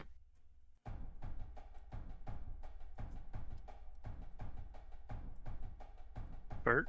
Bert is going to get up pick up the pieces of flesh. Wow, they took a real good chunk out of you there, girlie. Rhea, Bert holds up the appropriate pieces of flesh to your body, and it's a very weird feeling because you can feel the two pieces basically reattaching themselves. Did I not feel that? And as you watch, you can see they're scars now. But you can see where the dogs have bit you. But you can also see where the flesh was torn. Bert puts his hand down, checks to make sure you're not bleeding anywhere. Feeling I'll be good alright? if I get a. I'll be good if I get a rest or if I just chug one of my potions. Physically, I'll be better in a bit. Mentally, I'm dealing with a lot right now. I think we all are. It's alright, Rhea. He's going to pat you both on the arms, and he's gonna walk over to Sage. And he's gonna hold out for her hand. And he's going to cast... So that's want to catch me up on what I missed.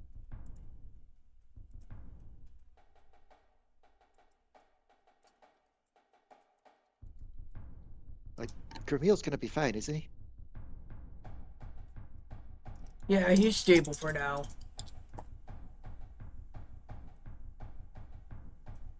The gods for that one. Yes, and get your head back in the game here, Rhea. We need you. It's hard for me to do so while I'm here. It's hard for any of us to do. She'll just kind of look scours from the corners of her eye. You don't understand. Since we've entered these lands, the only thing that keeps coming to my mind is my death. Given the necromantic energies of this place. And you think I feel any better? This is a death of me. My entire life. This is where I decided that I was going to end him. You don't die physically.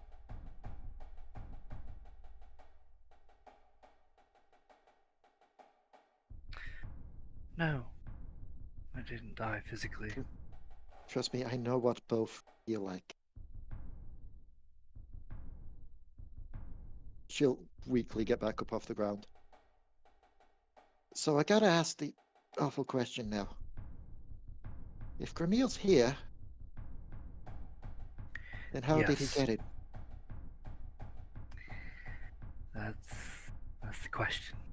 isn't Did it? he appear on top of our new white dragon friend? Did just steal him from the others, or We You know, don't that's kind of what I was asking like a couple little bit ago before you broke out of your weird mindfuck.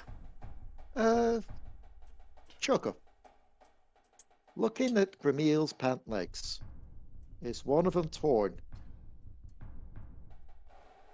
He has no pant legs. And the only thing he had was a shirt. And even then, it's a set excuse for a shirt. That's not the same Gramil.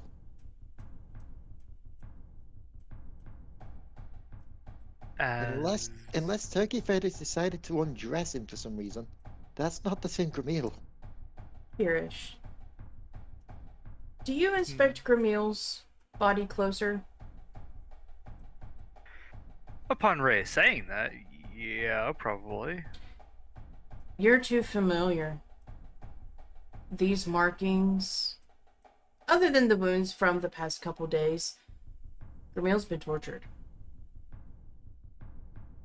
And this is very, very indicative of Grog's doing. This is your Grimiel.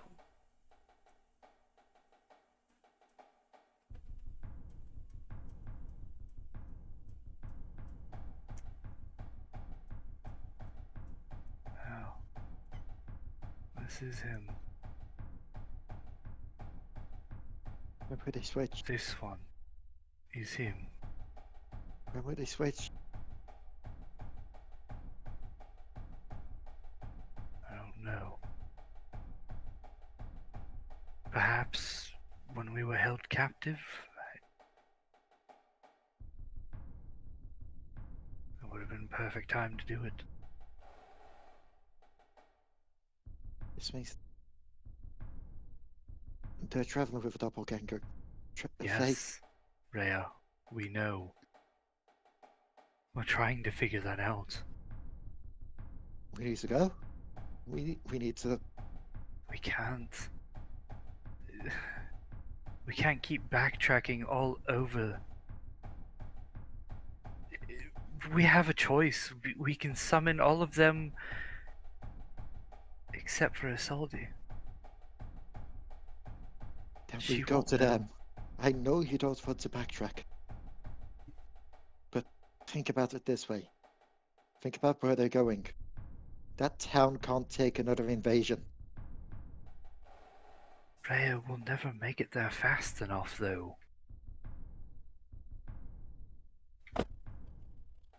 Shit.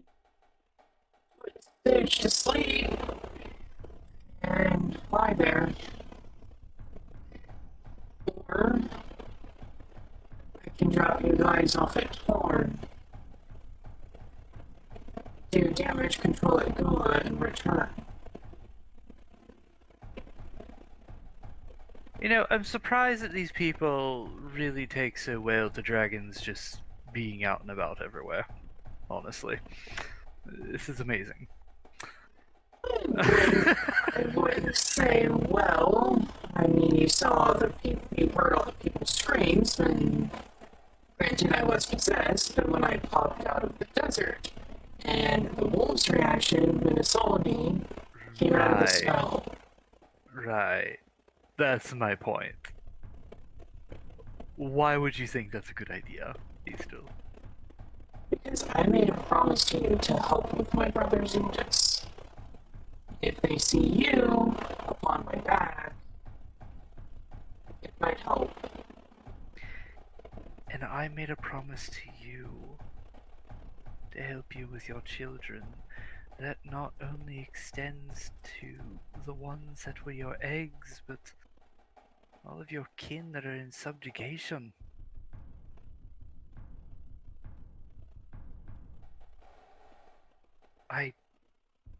I don't want anything to happen to Isolde.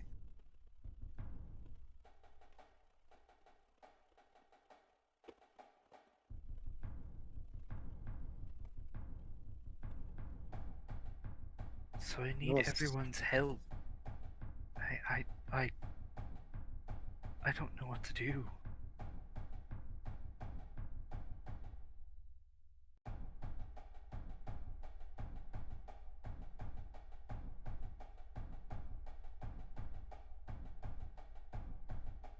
I mean, we can split up even more, but is that wise?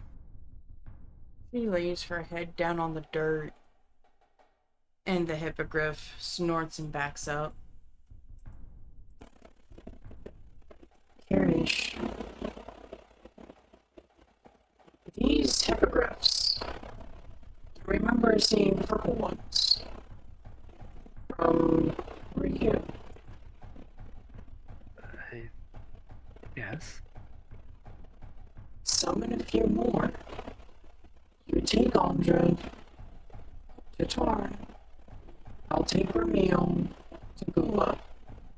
That way he can get help. And I can interfere.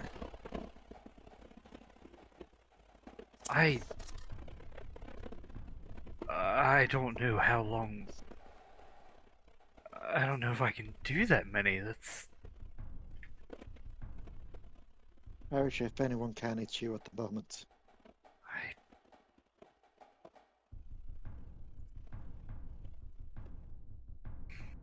And if not, we'll all have to find a way to squeeze onto one. You hear a small voice from the back. Oh yeah, I can summon a few too. As long as I'm not carrying Gremil. Don't know why we saved him, to be honest. Gremil will be carried by our friend here. You guys go to Tarn. You go Go to to Gremil. Gaul. Make sure he gets there safe. She will gently put a hand into the dirt and scoop him up. And she will sit up on her hind haunches and cradle him. And basically, Gremil fits in her entire hand. She doesn't need the second hand, but she encapsulates him in both hands and holds him to her chest. I will. And I'll make sure everyone else in Gila is safe too. And I'll make sure to say hello to you. Well, for you, to Amora.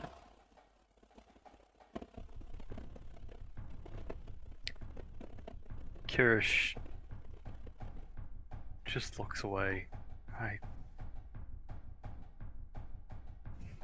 Be safe. Istrol. Fly swiftly. You as well. Sage, I think it's time you go to sleep. And as she says this, you're actually able to see fire truck red magic escape from her maw as she says sleep. And it circles around Sage. I don't need to sleep. I need to make sure I stay awake to protect everyone else before we get to Tarn. I am very tired. Real. And she's Rhea just will gonna just be there plop for- down on her butt on the ground. Just her eyes half closed. We'll just scoop her up. Right, come on, sleepyhead.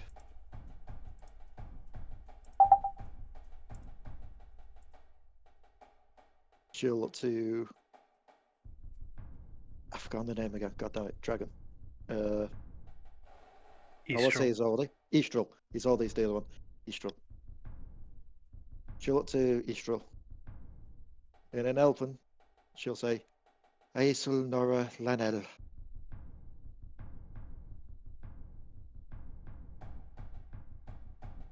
Essentially, quick translation, it's akin to saying, may the wind fill your sails. Essentially puts his wish in a Godspeed.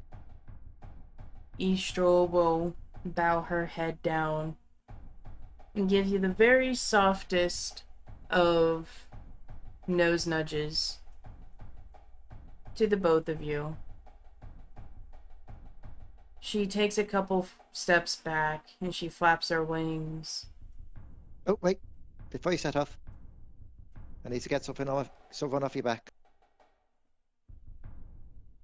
She'll just quickly lift Flibble off the back. Oh, what? You don't trust me to accompany this Istrol?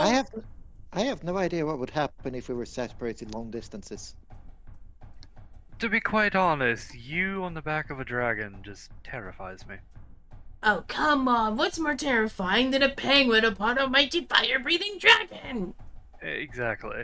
Exactly the my idea- point. I idea could of- scare the imposter, Gremil. You The guys idea of don't one let of us- have any more fun. I'm more worried about the idea of one of us getting too far away from the other and one of us just stopping to exist. That's a bit fucked up.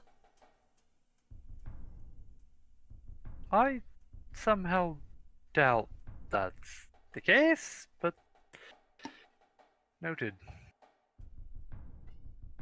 Hey, this is brand new to me. do not want to risk anything at the moment until we've worked it out fully. Fair enough. Right.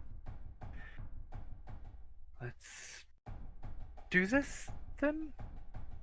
Yes. Istrol will finally take off. Her final goodbyes roar with a plume of fire, lighting the dark sky. And for a brief moment, her fire is so hot, it seems to get rid of some of the smog of the clouds. And right where the party stands is sunlight.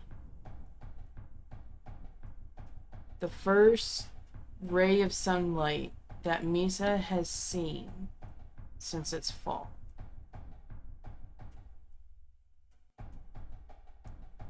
Right. That helps to clear the mind.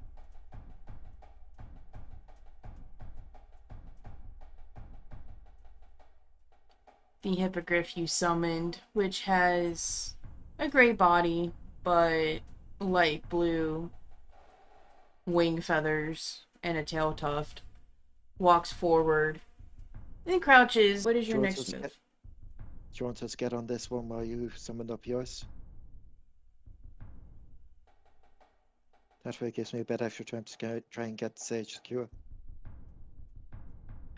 He starts casting the spell, and he just sort of looks at his hand as the light blue dances across his fingers. Yes, I suppose so. And he's going to call forth another hippogriff. This hippogriff comes forth, and it is a light blue body with brown feathery accents. This one also regally walking through, very posh. And it bows its head in greeting, sees its kin in its position, in its posture. And once it's through the portal, he will lay down, he will assume the posture right next to his kin, awaiting. To which Korik, Bert, and Solus will clamber upon the back, leaving you to ride with Rhea and Sage. Still have to wonder what would happen if someone walked through that portal. I've always wondered that myself. And I think perhaps one day I'll do it.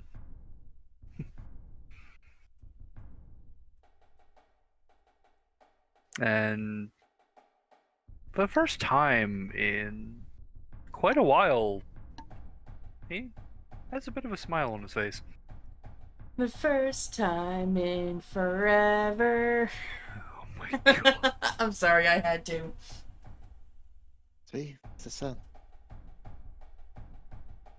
Everyone needs a bit of sun in their life once in a while. Yes, I suppose I do. We can do Right. this.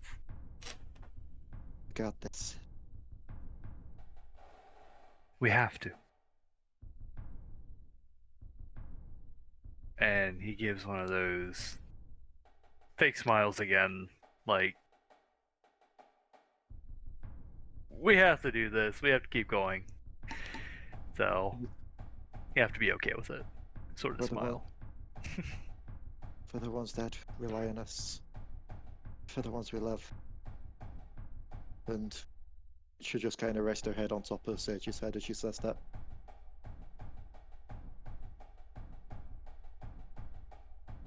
I'm ready to take off when you are. At this, Lux pokes her head out from your shirt. So, I'm very interested in what that blood fiend has to offer. I sense the weakness going through your body when he bit you. and again when he slashed you with a claw. God damn it. I was just about to say. Stop reading my mind! Nee. Oh, that also reminds me. Lux, Flibble, no in-flight fighting while we're doing this, okay? Don't make me get a small, tiny, get a long shirt for you both. Rhea, you just hear hissing, and Mr. Flibble just looks really weird, oddly, at the snake. I don't know what she's saying. Neither do I. That's why I'm just getting this I'm just getting this out there just before we set off. Don't want this mid-flight. Look, I'm Kyrish. not like Sage. I don't go looking for fights that I know I can't win. Kyrish Oh, is that was a just bit gonna harsh. blink. Let's just go with no promises. That is No. not what I said. He's just gonna roughly pat Lux on the head. You see a happy little snake grin, and her little tongue is out, and it kind of just droops. Also, it's weird to see that she's back to her normal size after before. This isn't my normal size. Wait. Isn't all? No. I've always been super itty-bitty, but... So what would you like to pry off of the Blood Fiend's body? I did not say anything about that. I'm examining, the body. You... I wasn't saying I was going to pry something off it, but can I have those 2 extra arms so I can have 4 arms? Don't ask how I'll do that. Hey. Hey. I might be able to make those for you. 4 times. Roll me poison making check, dear. 31. You know that these blood fiends are pretty much a more dangerous form of vampires. It's not the bite you have to worry about. Yes, the bite does hurt. It does make you feel weak, because, that's what happens when blood is drained from you. What really hurts are the claws. And from watching these things fight in the field, that these claws are what kill. They are the ones that almost seem to slowly suck the life out of somebody until they lose the will to live. And anywhere between 1 to 4 days later, if they were bitten, which 9 times out of 10 they are, another blood fiend arises. I need a doctor.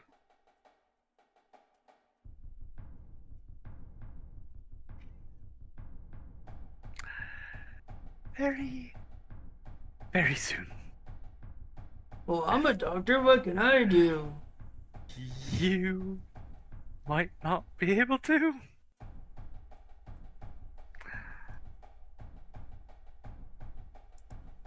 If I don't get this wound fixed, I could end up turning into one of these. Oh shit, that'd be cool as hell. Right. Thank you, Bet. Thank you. Oh, what? That was badass, having 4 arms? Hell yeah. I would not be myself, Bet. You don't know that.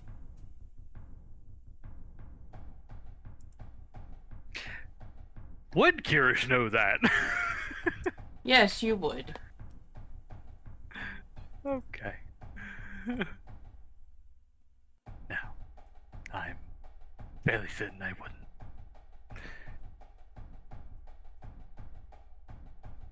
Do not glorify a beast such as this.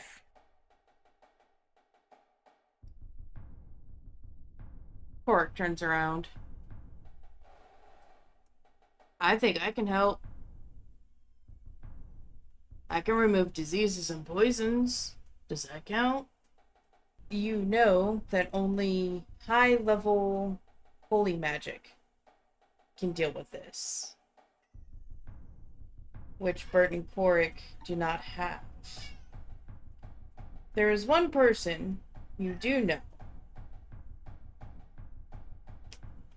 but she is in a whole nother part of the country. She is headed towards the desert.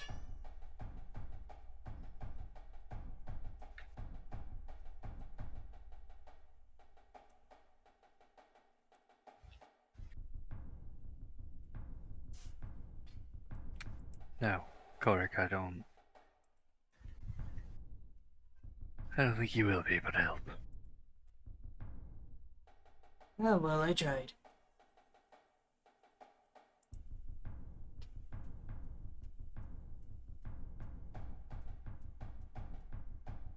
Right, well, sooner we handle Dragon and Tarn, the sooner we can handle your issue.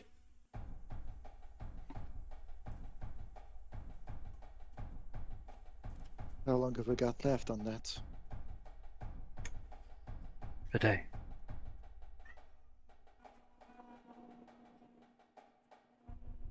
I have a day. However, It's going to be a I whole week before we get to time. would need to succumb to the disease before I actually become one. So you got a whole So- day between death and that. I have a day before it fully takes hold, but after that, I would need to die.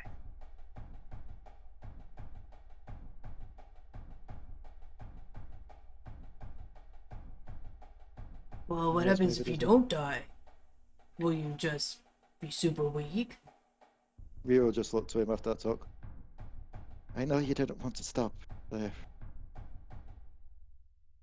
They've got healers at Bralk that may be able to help.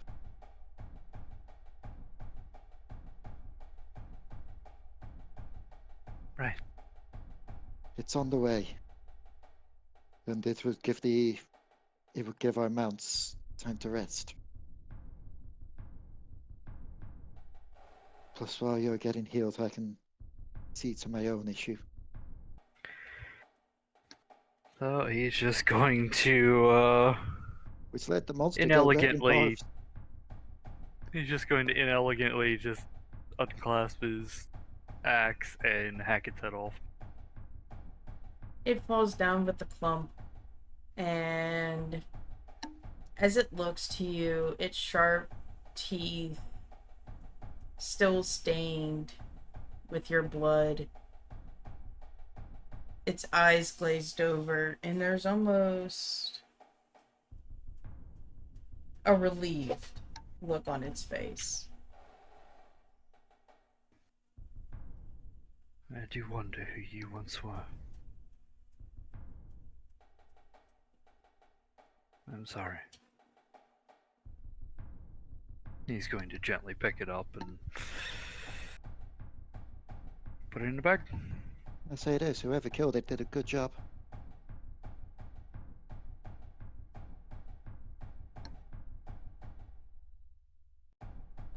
The Who hippogriff, did kill it? Rhea. Oh. But The- Rhea don't know that. Rhea, the hippogriff that has Rhea Parnabeck is going to turn around and look at you with the, "Are you kidding?" And Lex is like, "Does she not really remember?" She just looked at the hippogriff's like expression like, I'm taking it from that you did it. Good work. Rhea, you did it. Oh. No shit, I came off pompous.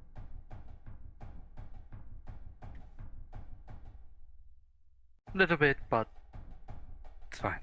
You know, under duress. The rest, more like insanity. Lux, Just saying. this isn't easy on any of us. As you take off the head, you take some of the claws as well? Cutting Yeah, his you fucking may be able arms to off, get I guess. you may be able to get a nice set of armor from it. I don't know Armor? why. But I can't why you're just I- looking like.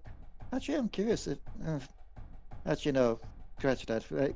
Given what those claws are capable of, probably best not trying to turn those into a weapon. It would make a fearsome weapon, that's for sure. Yeah, but Regardless. even I'm not that cruel. I don't think it's going to make very good armor. You take the arms, you stuff them in your bag of holding. You get on the hippogriff. To Brock first, get you healed up. We need everyone at their best if we're going to do this. Yes, well, I would prefer to not be dead for the events of all this. That too. Huh.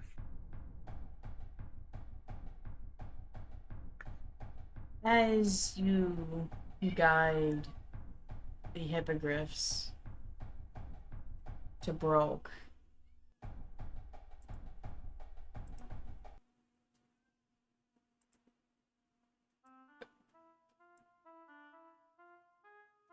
the scene switches back to blue.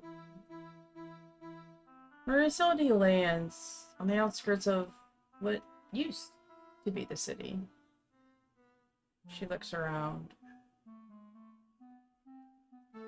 mutters to herself. Okay. I thought the city was supposed to be around here. Why do I not see it? That's odd. The city is supposed to be here. Unless, did it get destroyed within that month? Yeah, who knows? Let's just get down and take a look-see.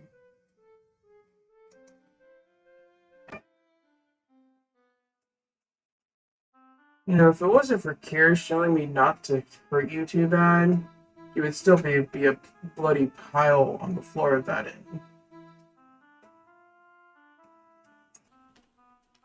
He's going to slide down off the side of the facility.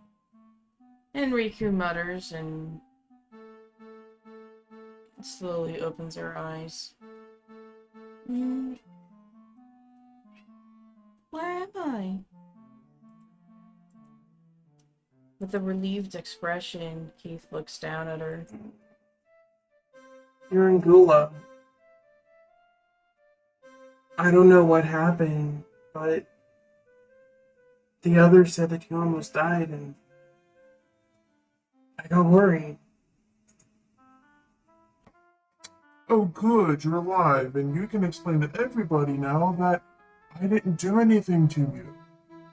And I didn't hurt you or almost caused you to die. Keith growls. And Riku puts a hand to his shoulder. I just wake up. Found out I almost died. That you got blamed for it.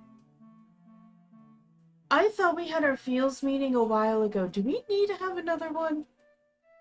Can we do it later? Why are we at Gula? Oh, Istrol wanted Isolde to come here, and we thought we'd accompany her, and also Kyrish put me to a task to make sure that Amora gets her stuff. Wait, Amora's here? She's alive? Oh yeah, the dragon told us that. Yeah, she's apparently here, and Kyrish wants me to do a favor for him, so I figured I'd do it. Keith is going to give him side-eye.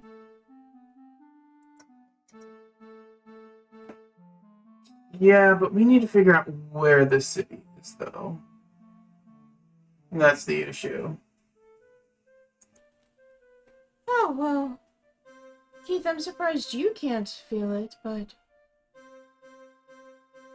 I can sense there's some sort of magical force underground. Sadi, do you mind digging a bit?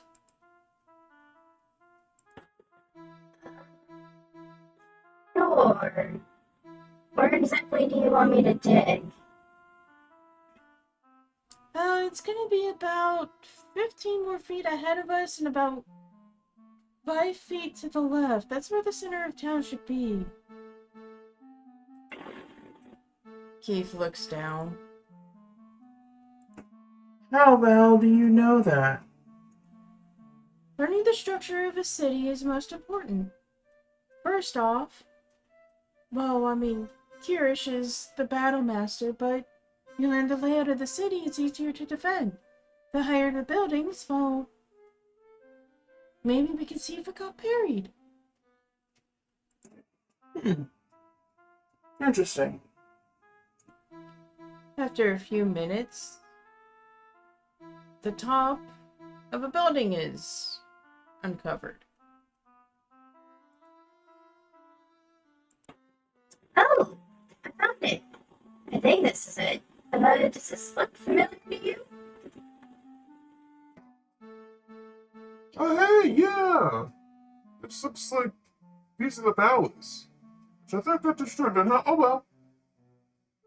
Let's see if we can figure out what's going on. And Grimiel will dive into the sand. So that might not be an issue for you, Grimiel, or the dragon. But I can't breathe under sand. I can't move through it. Yeah, that's alright. I'll put a little air bubble around your head. That makes me nervous.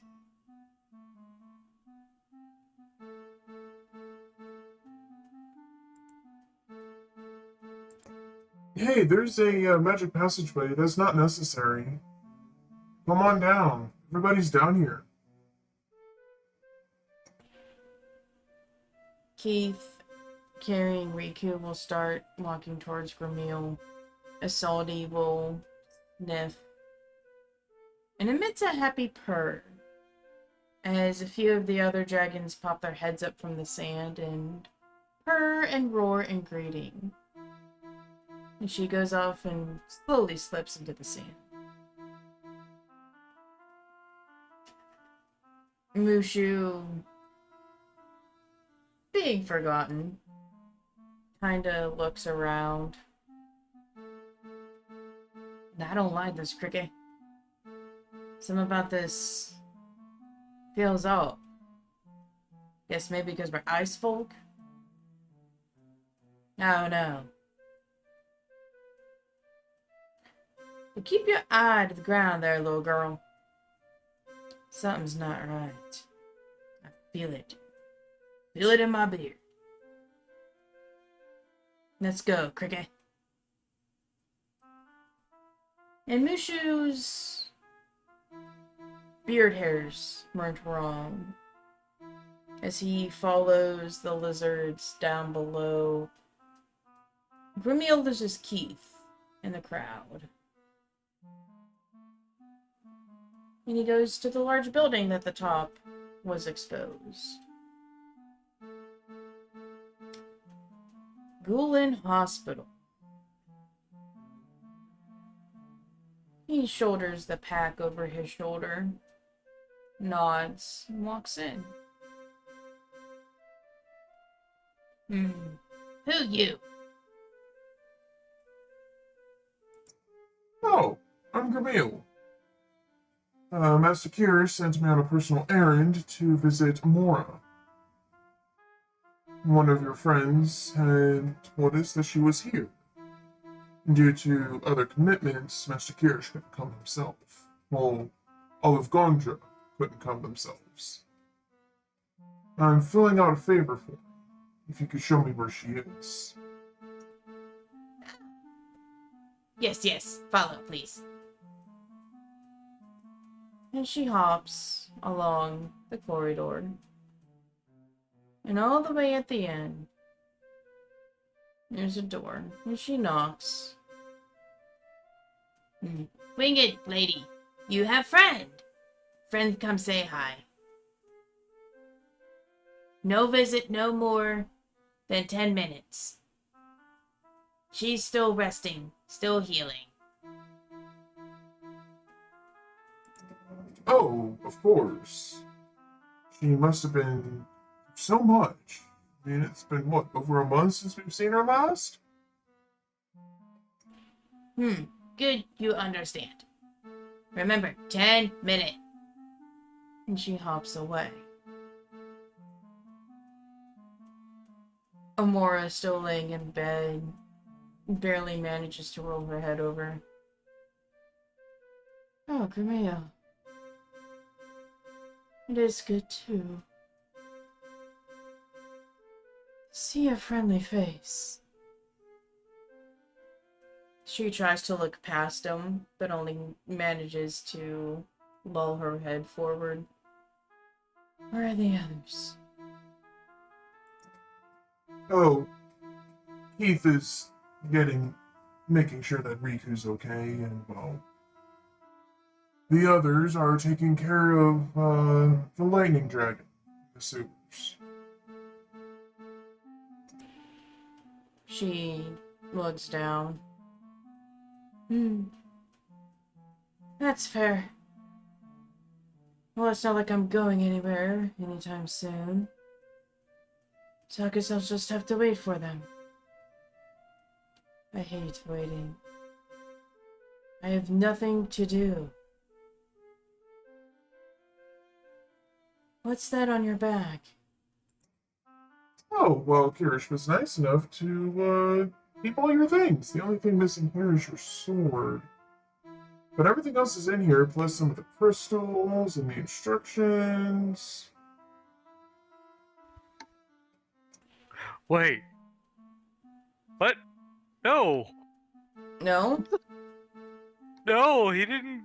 Oh god, no, he just gave her bag Oh, and okay.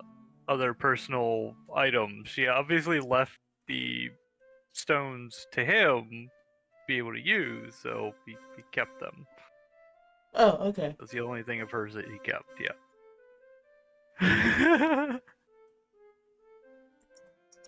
Sorry. Oh, you're good. Oh, well. A good thing. Kyrish is a man of his word. Very professional at times.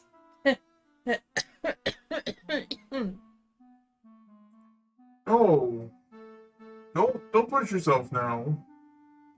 Can't have you go dying on me. Kyrish will have my hide. Oh, you're so funny. How are they? Are they okay? Oh, they're alright.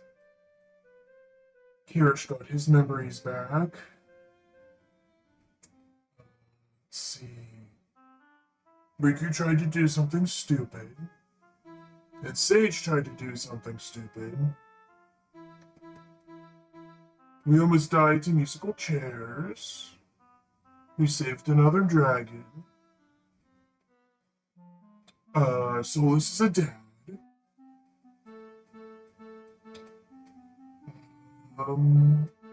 That's about it. And Amora frowns. Why are you sad?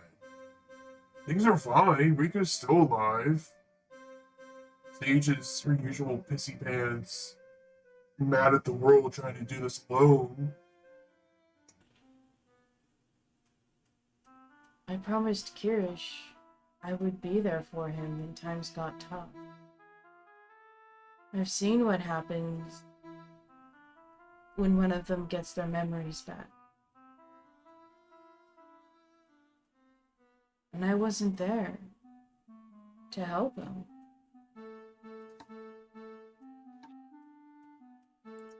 Yeah, well, he has the others. It's fine. You can't shoulder the burden all yourself. I mean, hey, you know what? Think about it. You get to have a vacation. At this, she glowers. Look at me, Gremille. I am basically a walking skeleton with wings and skin. Burns in the shape of chains etched upon my skin. Not even the healers could get rid of it.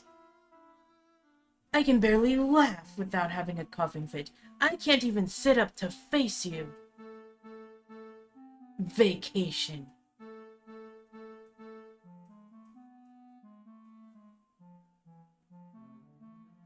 And you know what? I asked about you around here during my time here. I know what you've been through, so you know what it's like to defend yourself with the bare minimum. What it's like to basically eat enough so that way you don't completely starve. Call this a vacation again? And the first thing I'll do is rip your fingers off. Hey, still got your violent spunk. That's a plus. Her eyes narrow, and the sapphire blues start to turn a mossy green. You're not Gremille, are you? The Gremille we know wouldn't be this ignorant. Wouldn't be so carefree. Ah, so the rumors are true. Shame. And the visage of Gremille fades. And in his place is a hooded figure.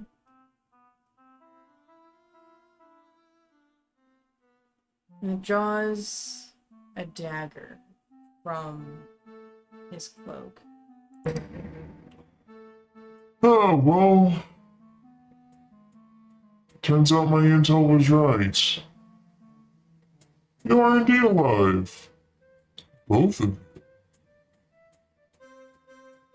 I wonder, Rowan, if this body were to die, would your soul die? Would her soul live? Would you perhaps inhabit another host? Judging how weak she is, I don't think she can even swat a fly away if it even landed on her. Let's put this theory to the test.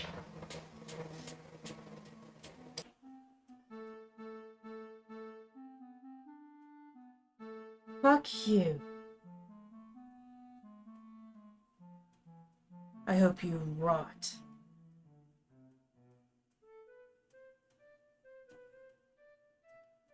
And with that, Amora smashes a small crystalline box.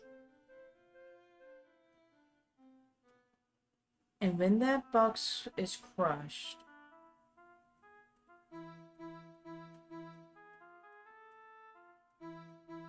a war horn is sound. And everybody in the hospital starts rushing towards the sound. Keith looks around, realizes Gremille is gone, and starts rushing towards the sound as well. What was everybody's favorite part of the episode?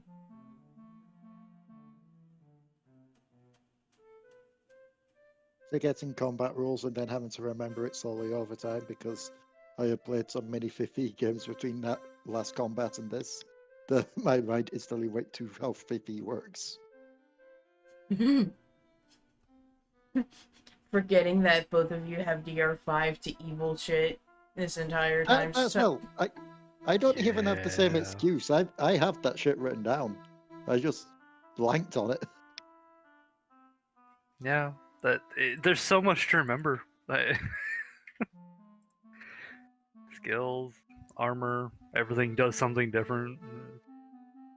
Aside from that, I'd probably also say putting Sage in timeout. Ah, that's always satisfying. I'm glad I could entertain. Yeah, Plus- yeah, definitely putting Sage on timeout. Zipping it. Also, I gotta point out the other Final Fantasy reference now. Like, I don't know if it's one on purpose or not. The sinking city. They do that in Final Fantasy VI with the castle, don't they? There's another town that gets sunken in. I think it's either 1 or 2.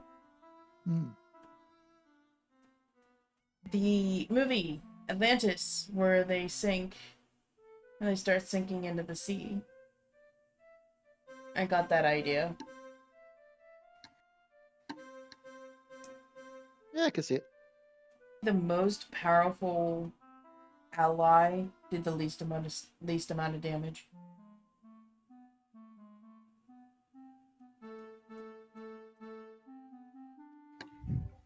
What, 'Cause- Sage? No, Istrol. Oh. Like, she could have easily scorched those motherfuckers, but she didn't because she would have killed all of you. Yeah. And we're thankful for that. Yeah, and then Yeah. Kyrish would have raised up as one of those things. Oh, good God, yeah.